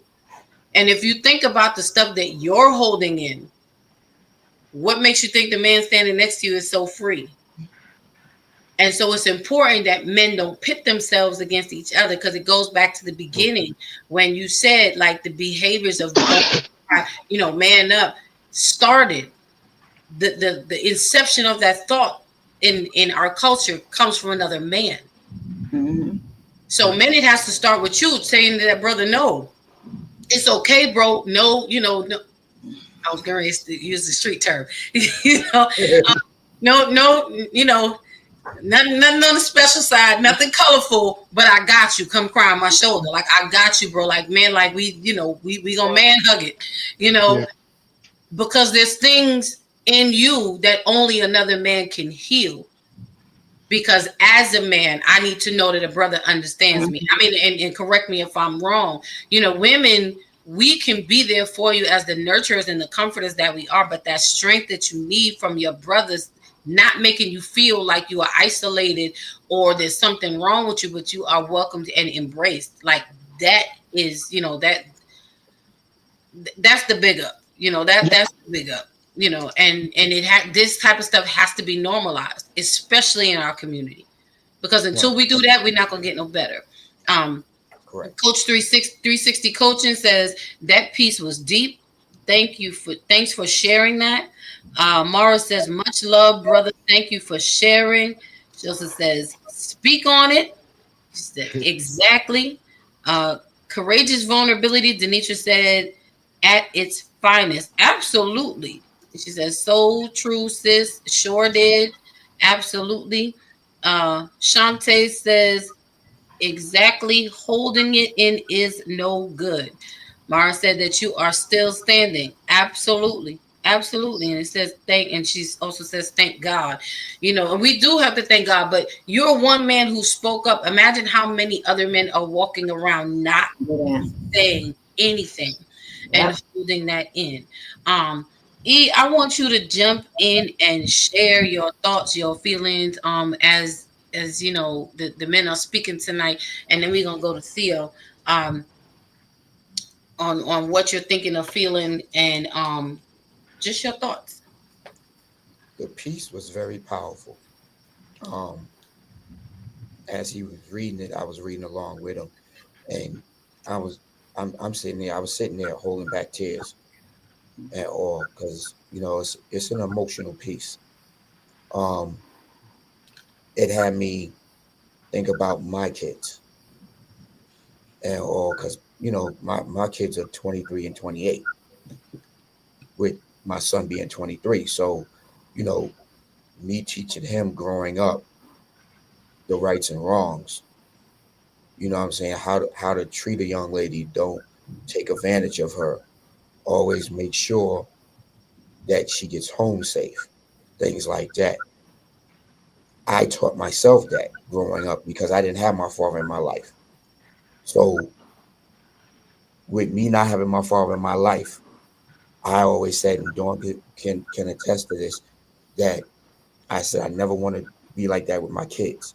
I always want to make sure I stay in contact with my kids, which I do, whether True. it be video, whether it be through call and text. We're always in contact, and that to me um, shows my vulnerable side because excuse me, because you have a lot of men that don't understand how important the role of a father is in their children's lives. I've always taught my son going through because I lived in the project, so walking out in the street, taking him to school 8 o'clock in the morning to stand on the corner selling drugs, and I'm like, you're gonna see these dudes out here every morning. You're gonna see them out here every night because that's all they know and everything. You're gonna see them in the same clothes because that's all they know. I said, I want better for you. I don't want to see you end up like that. I refuse to let you even think that you're going to be on a corner selling drugs. There's more in you than that. God has a plan for you. And this is me as a father telling them that. A lot of fathers don't say that to their sons. A lot of fathers don't say that to their daughters. And also, yes, we as men, we have to show a vulnerable side. We have to show a sensitive side. We have to be more sensitive. The world now is crazy. It is crazy what they're doing, especially to brown and black children. And um there was something that was said earlier in the chat on how when on Facebook all these groups for women and so forth and not enough groups for men. Men can get together and do a men's retreat if the men want to. The men have to want to do a men's retreat, just like um, they used to do the Million Man March and so forth. All the men went because they needed to hear something. They had a Million Women's March because the women needed to hear something. When you hear certain things, your walls come down. You become less vulnerable to, and you have to, in order for you to um I was trying to think of the words. In order for you to go over the next hurdle, you have to go through the dirt first. To Mm. you have to get dirty first to go over that next hurdle. And once you go over that next hurdle, you're sort of like cleansing yourself. Hmm. And also, yes, like Dawn said, yeah, sometimes you got to sit down and talk to your pastor. And all, if we as men, if you're in church, you can talk to your pastor and do a men's group once a month. Or just meet with the men after service on Sundays. Yo, fellas, can I have 15 minutes of your time? I need to get some stuff off my chest. Can we do a men's group real quick? Can we do a men's retreat for a weekend?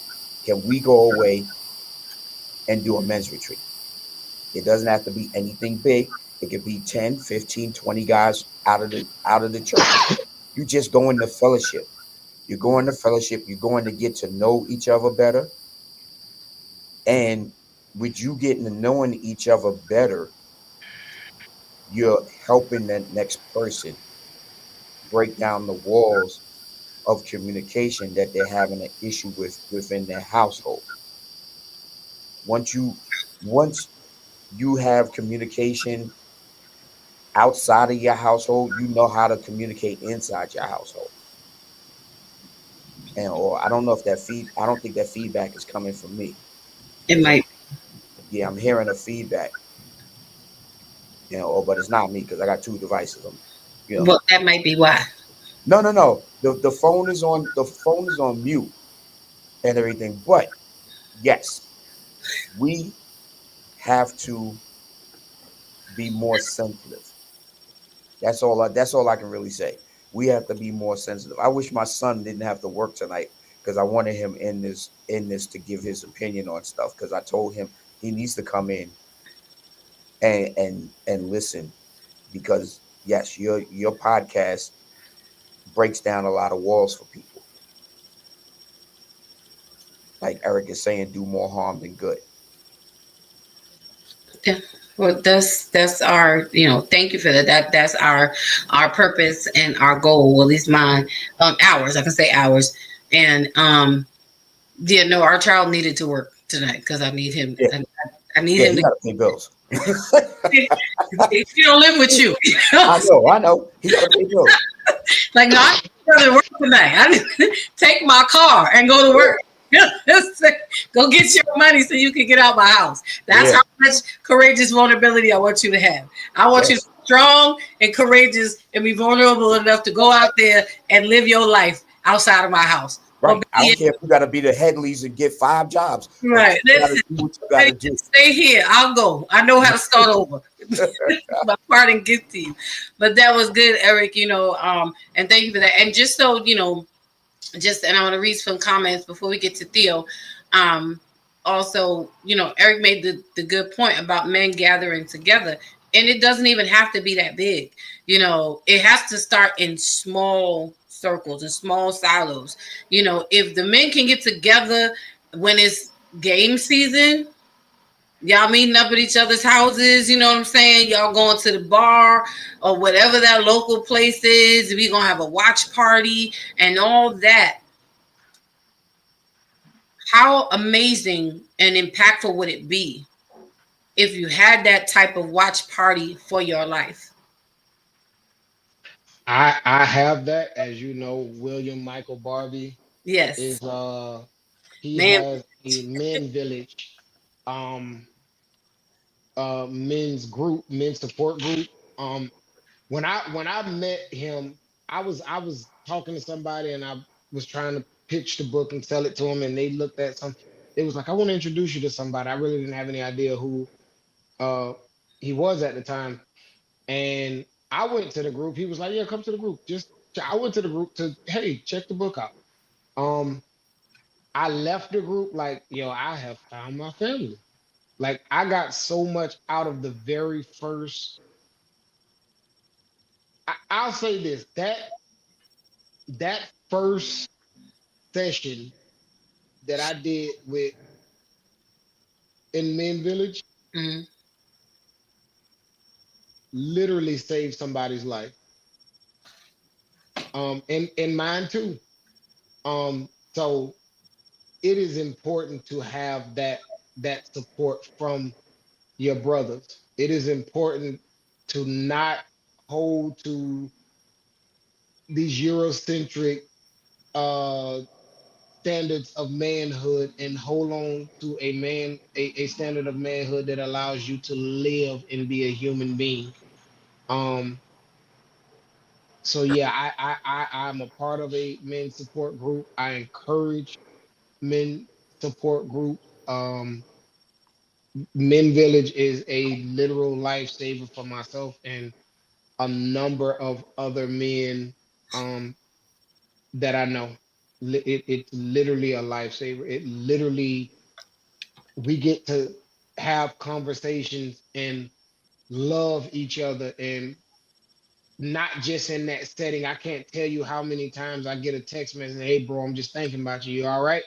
And because we've sat and shared things from that we don't share with anybody else, it's a deeper connection to this man. This is really my brother. This man, I've shared things with this man that I would never speak outside of the walls of that sanctuary. So yeah, I definitely think that is important. And it doesn't have to be a lot of people. Believe me, if you start one and it's going effectively, you'll have to turn people away. Believe me, you'll have to turn people away. That part. And that is actually how Justin and I met and connected, was through Men's Village.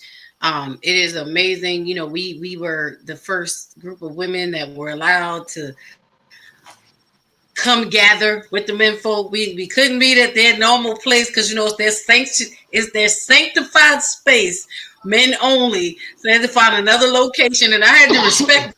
We had to respect that.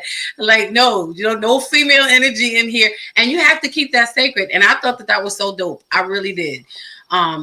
But we were, and it was very impactful. I left that day feeling so encouraged and enlightened and inspired to see a group of men coming together in this way. And I mean, making impact and just being there for each other. And there was no shame, just talking openly and freely. And it is what it is, and holding each other down.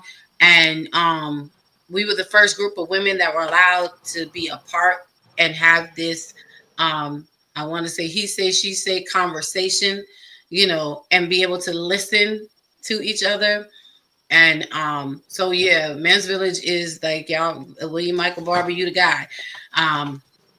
You know, we pick on each other a little bit, but that's just, you know, that's how we do. But, you know, I love him to pieces. I respect what he does. And it was an amazing experience. So I want to read some of these comments, and then I want Theo to share. And then we're going to, I don't even want to let y'all go. I really don't, because I'm enjoying this. And this is so necessary. It's real good. So we don't worry. It's the first time. It won't be last time. 360 Coaching says, conversations like these help us normalize these situations. Bravo. Exactly. And that's what we try to do. That's one of the goals here, is that we have to normalize these things, you know, instead of them be hidden and not up front. We got to hit the nail on the head. We have to call it for what it is and attack it accordingly. It said we need each other to heal. We do. We need each other to heal. Absolutely. 360 Coach says, yes, we have to unlearn what does not serve us. Takes intention. Absolutely. That is so true. That whole unlearning what we've learned, I had to unlearn some things my parents taught me, and they taught me well. But in my life now, in my reality at 55, you know, almost 56 years old, it's not serving me. And so I have to unlearn some stuff. They did the best that they could do with what they had. But now it's up to me to take the meat, spit out the bone, and create my own, you know, and make room for some other things. 360 Coach says, I admire that, Sir Eric. And workshop. Mara says, Moose with you, bro. The facts. Yeah, no. Eric Moore says it's extremely important to be mindful as men as to who we share our energy with, our thoughts and feelings with. If the person we open up to is not mentally or emotionally equipped, it can possibly do more harm than good. Absolutely. Right. And it will, because a person cannot, if they don't know how to care for your thoughts, your feelings, and your emotions, they're going to damage them even more than what you were when you came in, or if at all. Because you can come into some relationship situations whole and leave as broken as, you know, glass that's shattered on the floor. Angela says some fathers don't know how to treat their wife, but are they good fathers? Why? I would say, just to answer that quickly, it is possible that the roles of a father and a husband are different. So it is possible that you could be the best, you know, the worst father and be the best husband, or be the worst husband, you know, or be the best husband and the worst father, because it's two different roles, it's two different responsibilities, it's two different dynamics of you. What your child needs from you is not the same as what your wife needs from you. They both may need love, but they need it in different ways.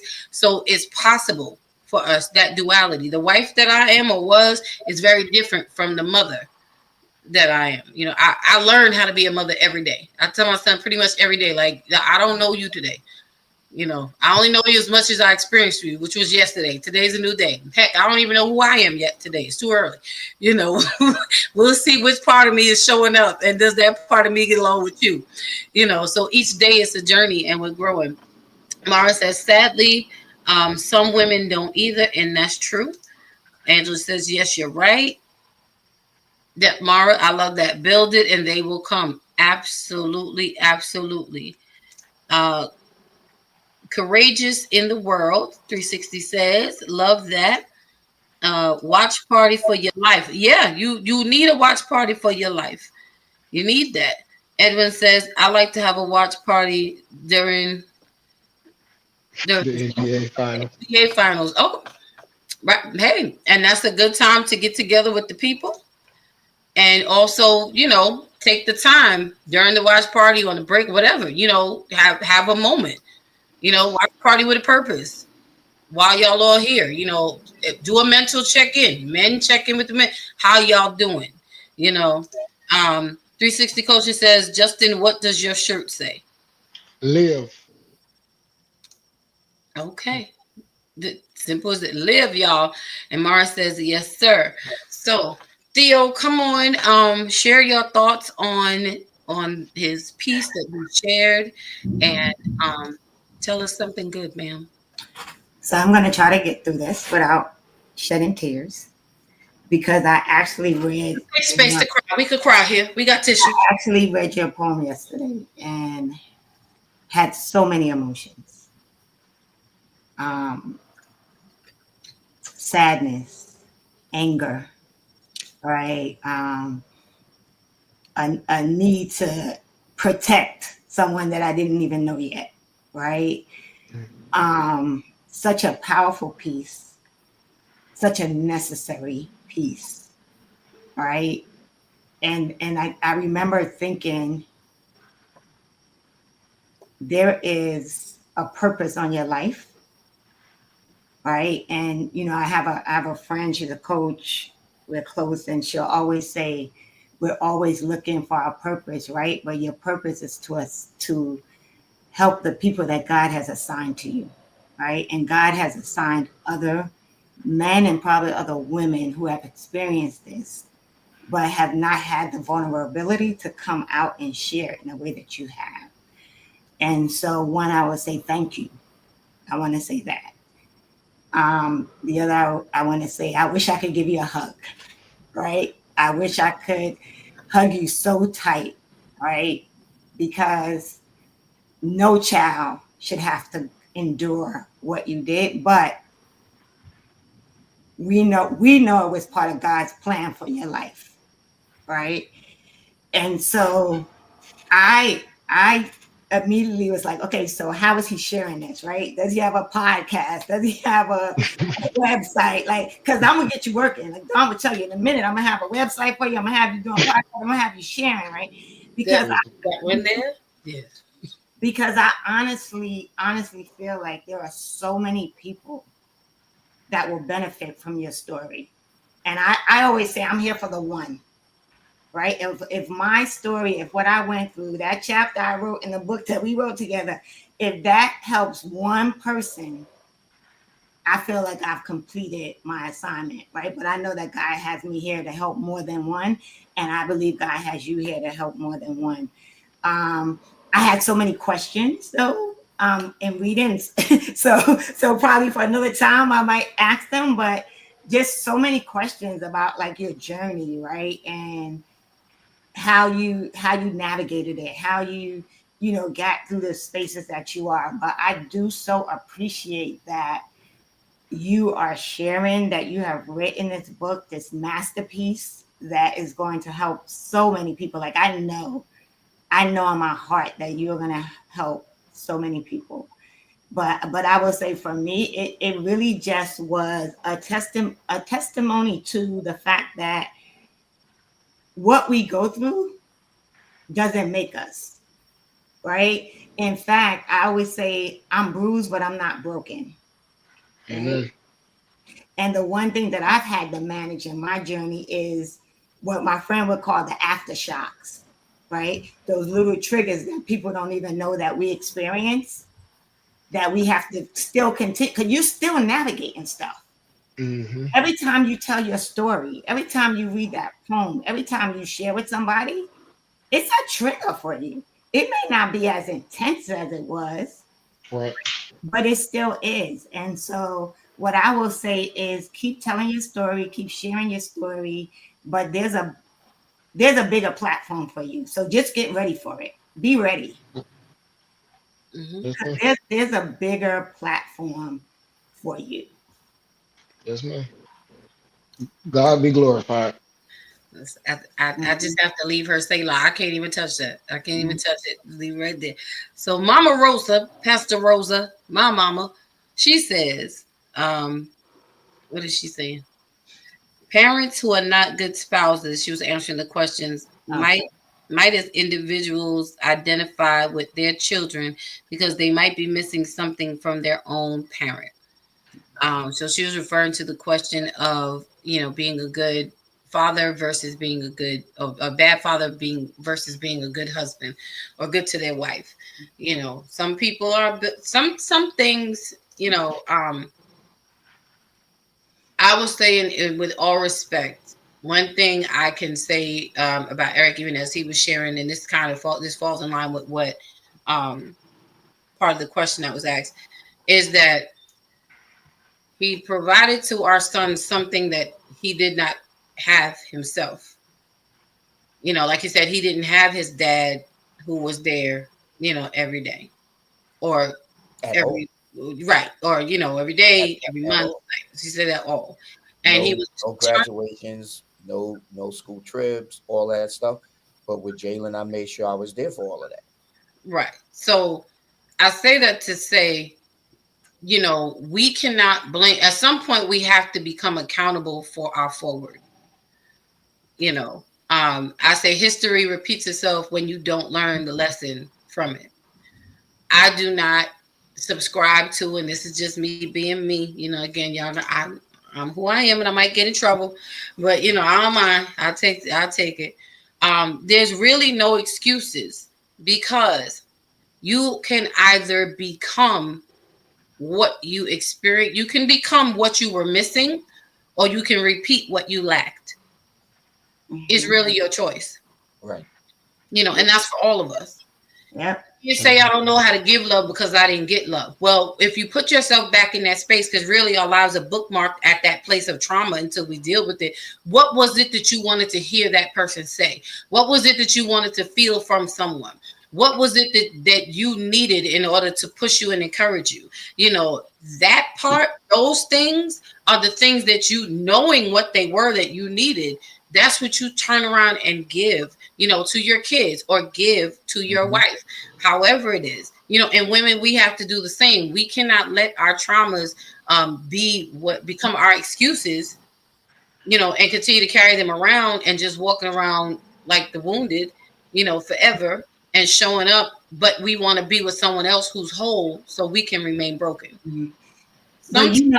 But like I always say, right? Healing is a choice, right? And it's not the easiest process, right? But we are responsible for our own healing, right? Nobody else can be responsible for our healing and how we heal and how we decide to go through that process and that journey. But you have to be willing to go through because it's not easy. Opening up about yourself and really digging into you, because what a lot of people don't understand also is we're not negating what happened to us, and we're not gonna let the person off the hook. But the thing is, we can't keep that person tied to our healing journey, because as long as you focus on what happened to you, you can't really heal responsibly. That's my way. Like when I decided to go back to therapy for the last, and I do therapy now as maintenance, right? But when I decided to go back, it was really what I wanted to heal responsibly, which meant I wanted to go in and everything be about me. I couldn't. What happened to me was cool, but I didn't want to focus on it. When I wrote my chapter in the book, I didn't want to focus on what happened to me. I wanted to focus on how I heal from it. So I applaud you for that, because I felt because I read the part 2, Right, Right? right. Yeah. So, so from the He's point, gonna come back and read part two. He's gonna come back. He's gonna have to come back.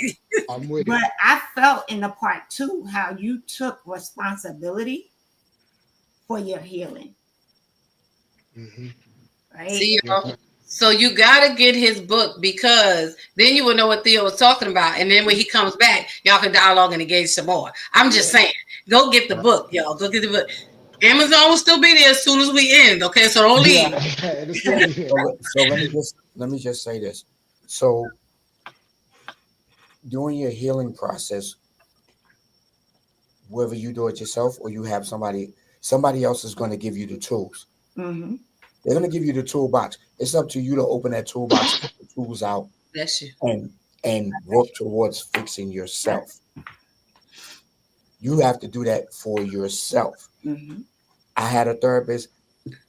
The therapist can only give me the tools. Mm-hmm. It's up to me to take those tools, apply them, and go to the next steps. It's just like being an Alcohol Anonymous. There's a Mm-hmm. 12-step program. Yep. Have to take the steps. The 12th step is the healing is where you get your chip. You want to make it to your chip, you got to do these steps. Mm-hmm. I can't do the steps for you. I'm giving you the tools. You do the steps to get to that chip. Mm-hmm. And once you get to that chip, there's going to be another 12 steps for you to do to get to your next chip.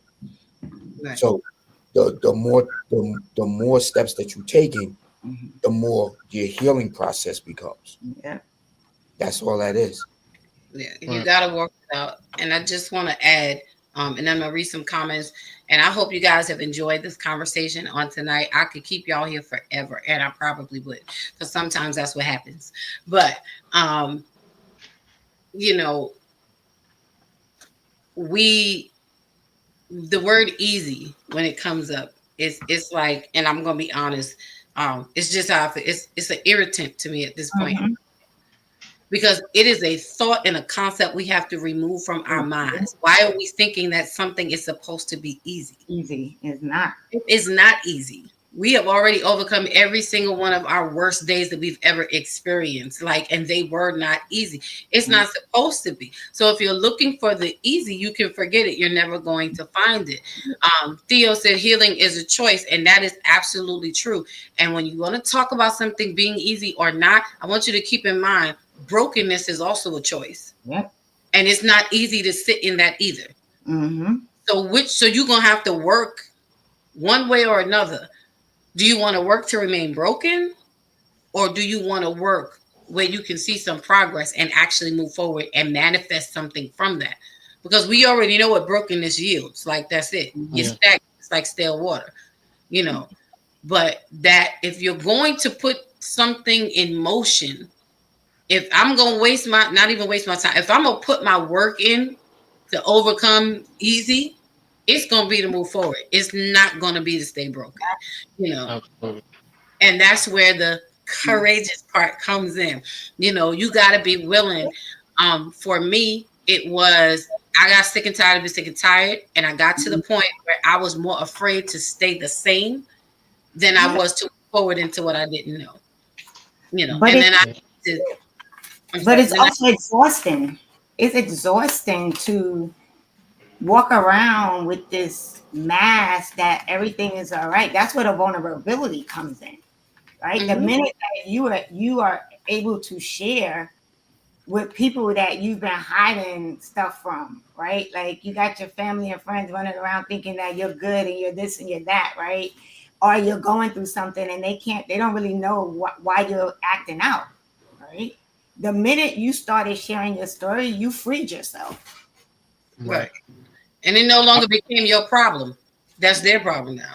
Yeah. Right. I'll say one of the things that when I remember being in that space and feeling like not loved and not cared about, right? And I remember when I finally shared it with my mom, because like one of the questions that's consistent with this situation was, where was your mom? Like, my mom had me in a school that was away from the house. So during the week I would stay somewhere and then I would go back home on the weekends. Right. And I, even as a kid, when I was told you better not say nothing, you're gonna get in trouble. Um, she didn't know. You know what I'm saying? Like one of the things that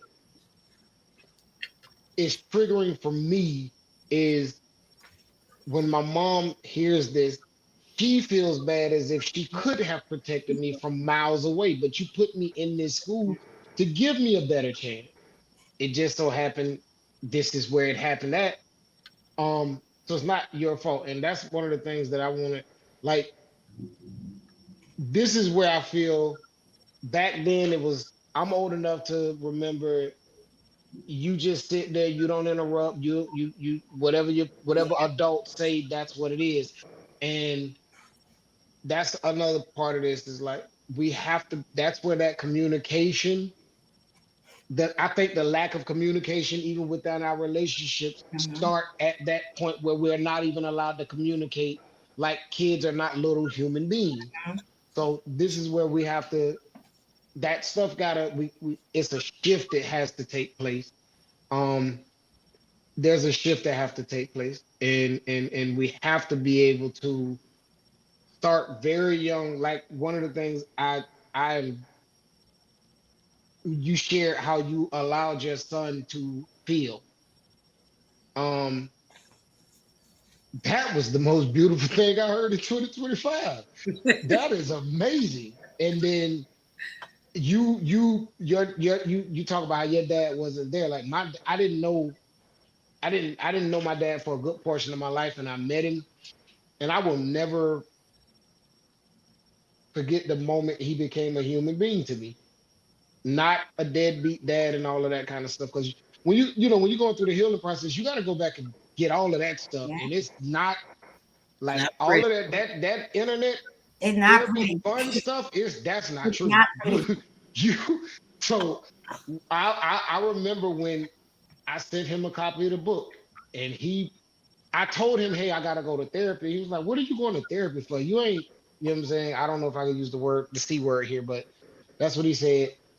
And then I sent him a copy of the book, and he called me and he was broken because he was like, he didn't know what to say. And I was like, man, there was nothing you could do about it. Mhm. Right. You know what I'm saying? And like, I tell him, me and him gonna have to have a conversation in the public one day so that we can.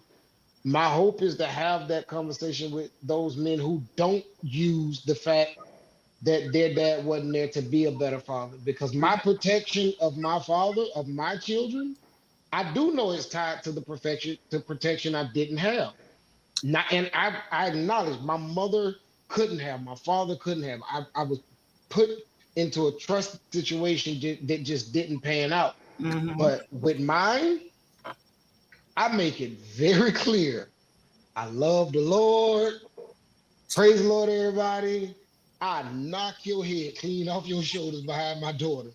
And I Mhm. do not, and I don't apologize for that. Mhm. So I think I just want to put that out there, like that healing thing. I believe all of us need to do it. Uh, but that's one of my things is I'm trying to remove this idea that it's gonna be easy. 3 weeks you're gonna be better. Oh no, it don't work like that. Mhm. No.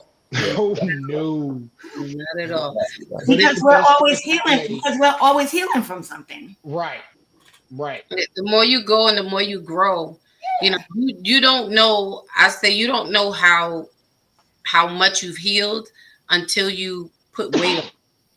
Yeah. Hmm. The amount of weight that thing can hold will show you how Yeah. much. You ever break up, it's never the same again. But as you're healing, you're like, oh yeah, it feels much better because you don't feel the pain no more until you have to put that pressure on it. Yeah. Right. And then you're like, oh well, you know what? It's okay, Mhm. because now I have to rebuild the strength in that. Yeah. Right. I got to rebuild what was broken, and that takes time, and that is not easy. That's what physical therapy is for. It helps you. Right. So therapy is key. I want to read these comments. Also, Eric says, Justin, thank you for sharing your energy with us. Amen. Y'all love on Justin tonight. Okay, Angela says, thank you. Mommy says, absolutely, Dawn. I'm everyone's mom, but I grew up without mine. but I put myself in my children's place and gave to them what I needed from a mom. And that is a true story. Yeah. That is absolutely a true story. My mom's mother died when she was a baby. And being the mother that she is, like I'm her fourth or four, I'm her baby. I'm the spoiled one. I'm the last one. I work hard though, even though I'm spoiled, but I work hard. I earn my spoilage. It's not spoiled. It's not. We're not spoiled. It's love. You are loved. Yeah, I'm loved. Right. That's right. That's loved. All the time. I'm not spoiled. I'm loved. It amazes me watching my mom do what she does and how she raises and love does. And it wasn't until I got older in maybe my teen years or something like that, that, I learned, or it really sunk in, that she grew up without a mom. Like, how did you learn to be such a great mom without having one before you? Because I can only be the mom that I am partially because of the mother she was to me. Now, my child is way different than any one of me and my brothers and sisters. He's a whole nother. I had to breathe on that. She could not prepare me for him, but she taught me how to be a mother, and I'm grateful for that. But again, you can be what you did not have. You just have to be willing to come out of, and I'm going to say it this way, you got to be willing to come out of that selfish space. Yeah. Because that's what it is. Because that kid in you is still holding on. I'm not giving you nothing I didn't get. Because I wasn't loved, I'm not going to love nobody. Because I did. Okay, but if you don't love anybody, nobody's going to be able to love you. And so we have to come out of that selfish space. And those of us who have had it, we need to value it and emulate it and give it to someone else. 360 Coaching says, what is this? I can't even see no more. We heal in different ways every day. Because I'm going blind. And E. Brian says, Justin, this is such a good, we have to have a part 2 to this, and bring Justin back so that you can share the second part of this poem, because you can't just open this up and just leave us. You can't leave us hanging like that. We gotta have a part 2. And my hope is that thank you everyone for coming in tonight and for hanging in there, for your support for Justin, for becoming a part of this channel. You guys are no longer visitors, you are family. So fam, listen, this is what we do in this house. All right, we hit that thumbs up button, we subscribe, we hit that notification so that we know when we on, so we could come gather around the table. It's like a family reunion. We come in and we talk, we keep it real. As Justin said, he has been on, he's watched various of our moments and platforms, and I literally am like this all the time, every single time. You're going to get it. It is we going to keep it real, because these are the conversations that we need to have. And we are not afraid to have them here on Thursday nights. If no one else will, I don't mind people being mad at me about it. I will take it. But guess what? Be mad at me so you can be better, because the truth has been shared with you on tonight. So this has been an amazing conversation. I have one question for Justin.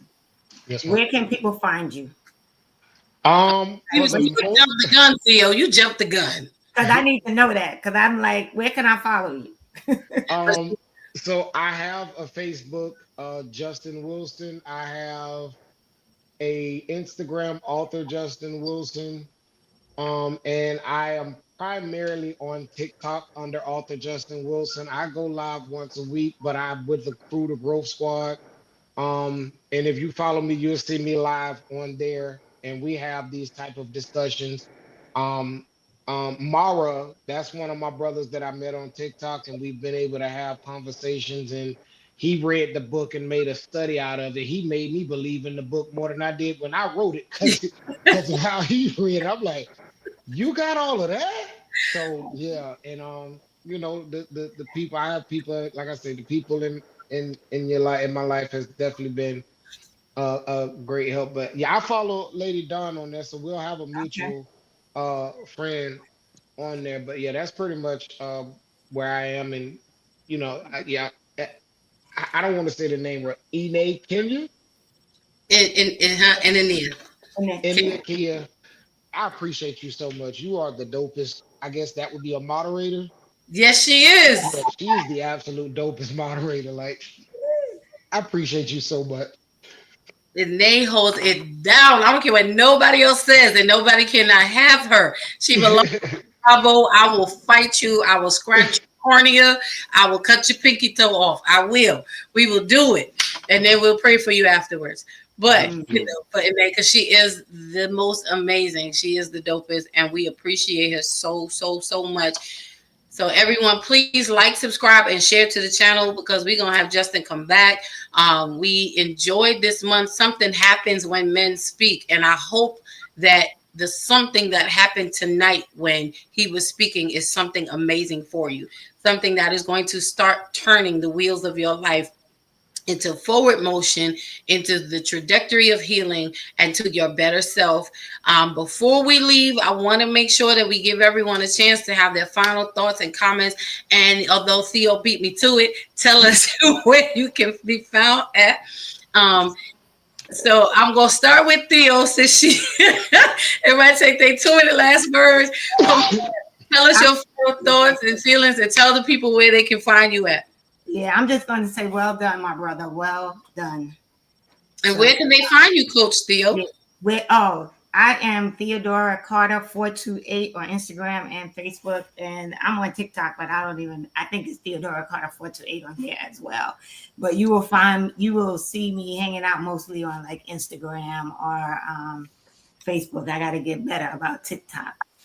But my name, just look for my name, Theodora Carter 428. We gonna make sure she gets better. Let's make sure.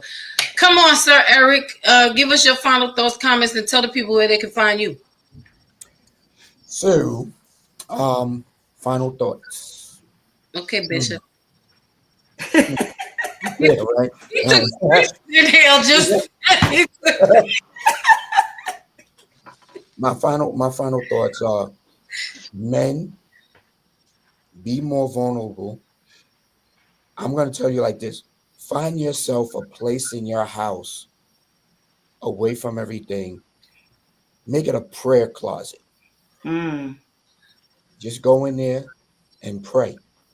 Pray for the changes that you want within your life. Ask God to help you understand you so you can understand other people. Make yourself pull the veil down Mm. so that way they can see you for the man that you are. You can find me at DJ Elove 1968. Oh, I'm sorry, DJ Elove 2025 yahoo.com. I'm on Facebook, Eric Swinton. You can look for me there. I'm on IG, the official DJ Elove, the official DJ, something like that. It's a lot. It's a lot because I've been going through name changes and all this other stuff. And then also you can find me on withoutwarningradio.com where I'm the COO and DJ Thursday nights, 6 to 8 p.m. in the mix. Mm. Great. Thank you. there you go. There you go. All right. And to our no longer guest, but family, newest family member, your new family member kit will be in the mail to you within 7 to 10 business days. You know. Been such an honor, privilege, and pleasure. You have blessed us on tonight, and welcome to the Bravo family. You are not even, again, it's no wonder. I am so glad for the connection, and I am extremely glad that you shared tonight because you helped so many people. So come on, give us your final thoughts, comments, and Theo already told them, but made you tell it. But you could tell them again where they can find you at. Yeah, for the most part, right now I'm on Facebook at Justin Wilson or author Justin Wilson.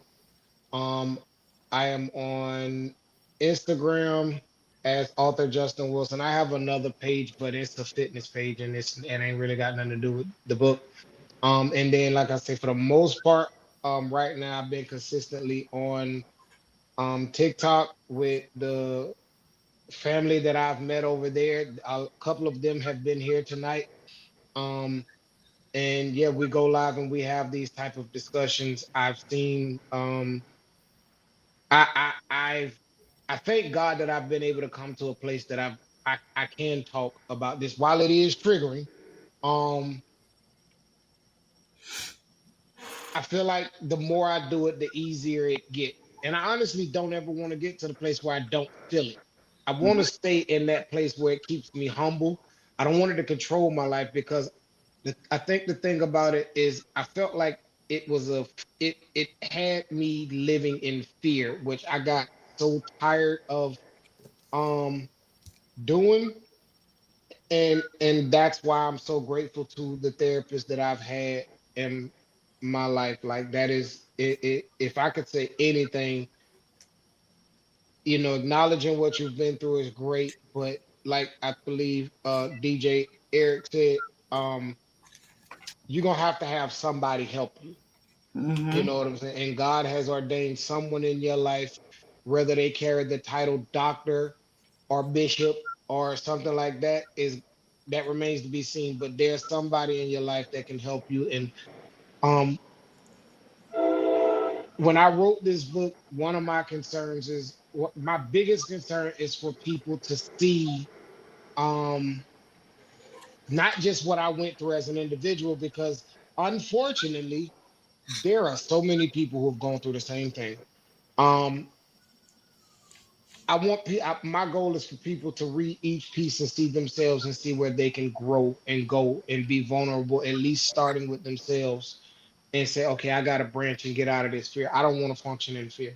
I refuse to function in fear. And so that's what if anybody that's on the fence about getting the book, that's what you're gonna read. Because again, this is just one of about 30 different pieces, and they don't just stay in this arena. They go all over the place. There's no structured theme to the book. Well, if you I guess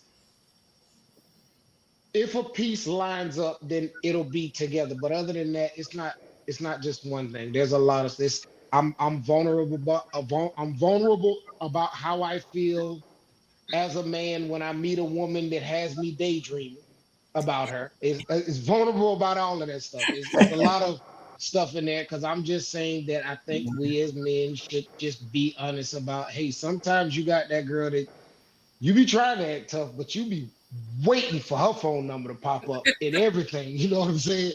So it's not just one thing, but again, this piece is near and dear to me because this piece was written in my DNA as a 7-year-old and stayed inside of me until I was 35 years old.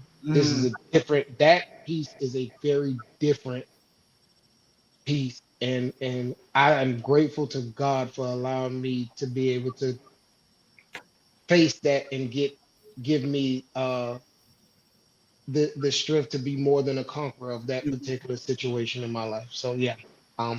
But yeah, that's where you can find me. And if you want to find me anywhere else, you got to come back to this channel because I'm gonna be over here, whether it's in the comments or on the panel. I'll be over here. Listen, there's always a space for you up in this box now. Don't play with it. Don't play. Yes, Every week. I will be here. All right. Okay. Okay. You wait till we end this show. I'm about to hold you to it. Don't play with me. If I say I'm gonna be somewhere, the rest of them here. Right. But Justin, I want to thank you so much. Honestly, you have been such a blessing and such a help to our community on tonight. Guys, listen, Bravo Nation, you know how we do.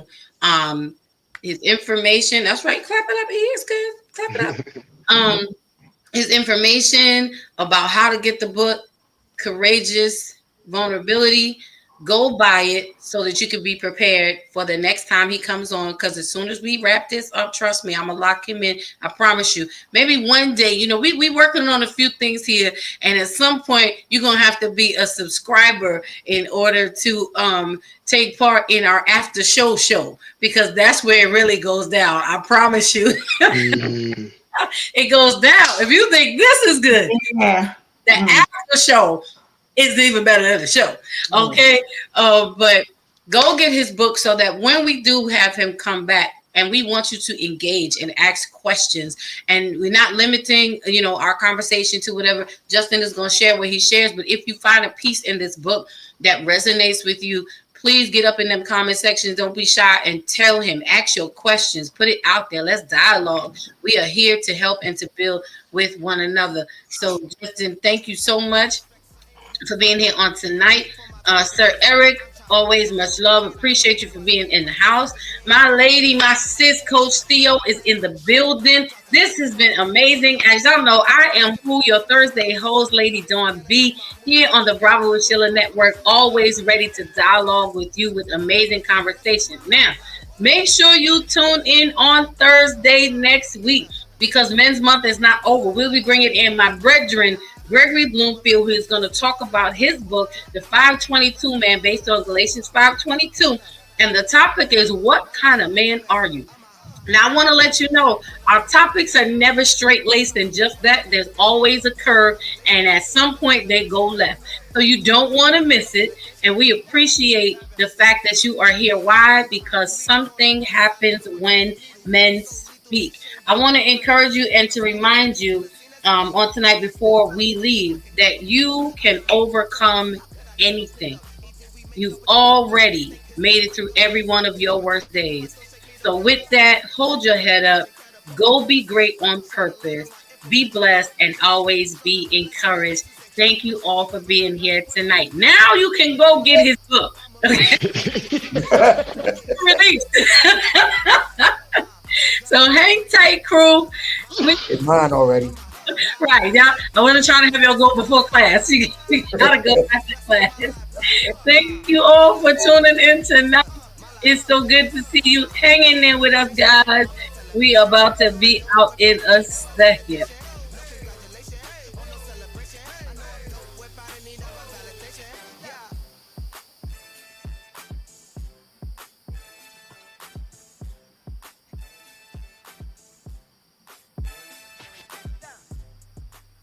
You ain't with the loser on the block. Get down. Let me clear my throat. Oh, that's better. That's better. Somebody pass around the offering. Cause I'm always preaching on tracks, you feel me? I'm not gonna get paid for it. Sermon of the day. You right where you supposed to be, baby. Informants informant, that information forming. Important you get a portion of fortune pouring. Confession, fortunately, blessings on now they snoring. You mellow, so focused on scoring. Got you underperforming. I never expect something, never assume.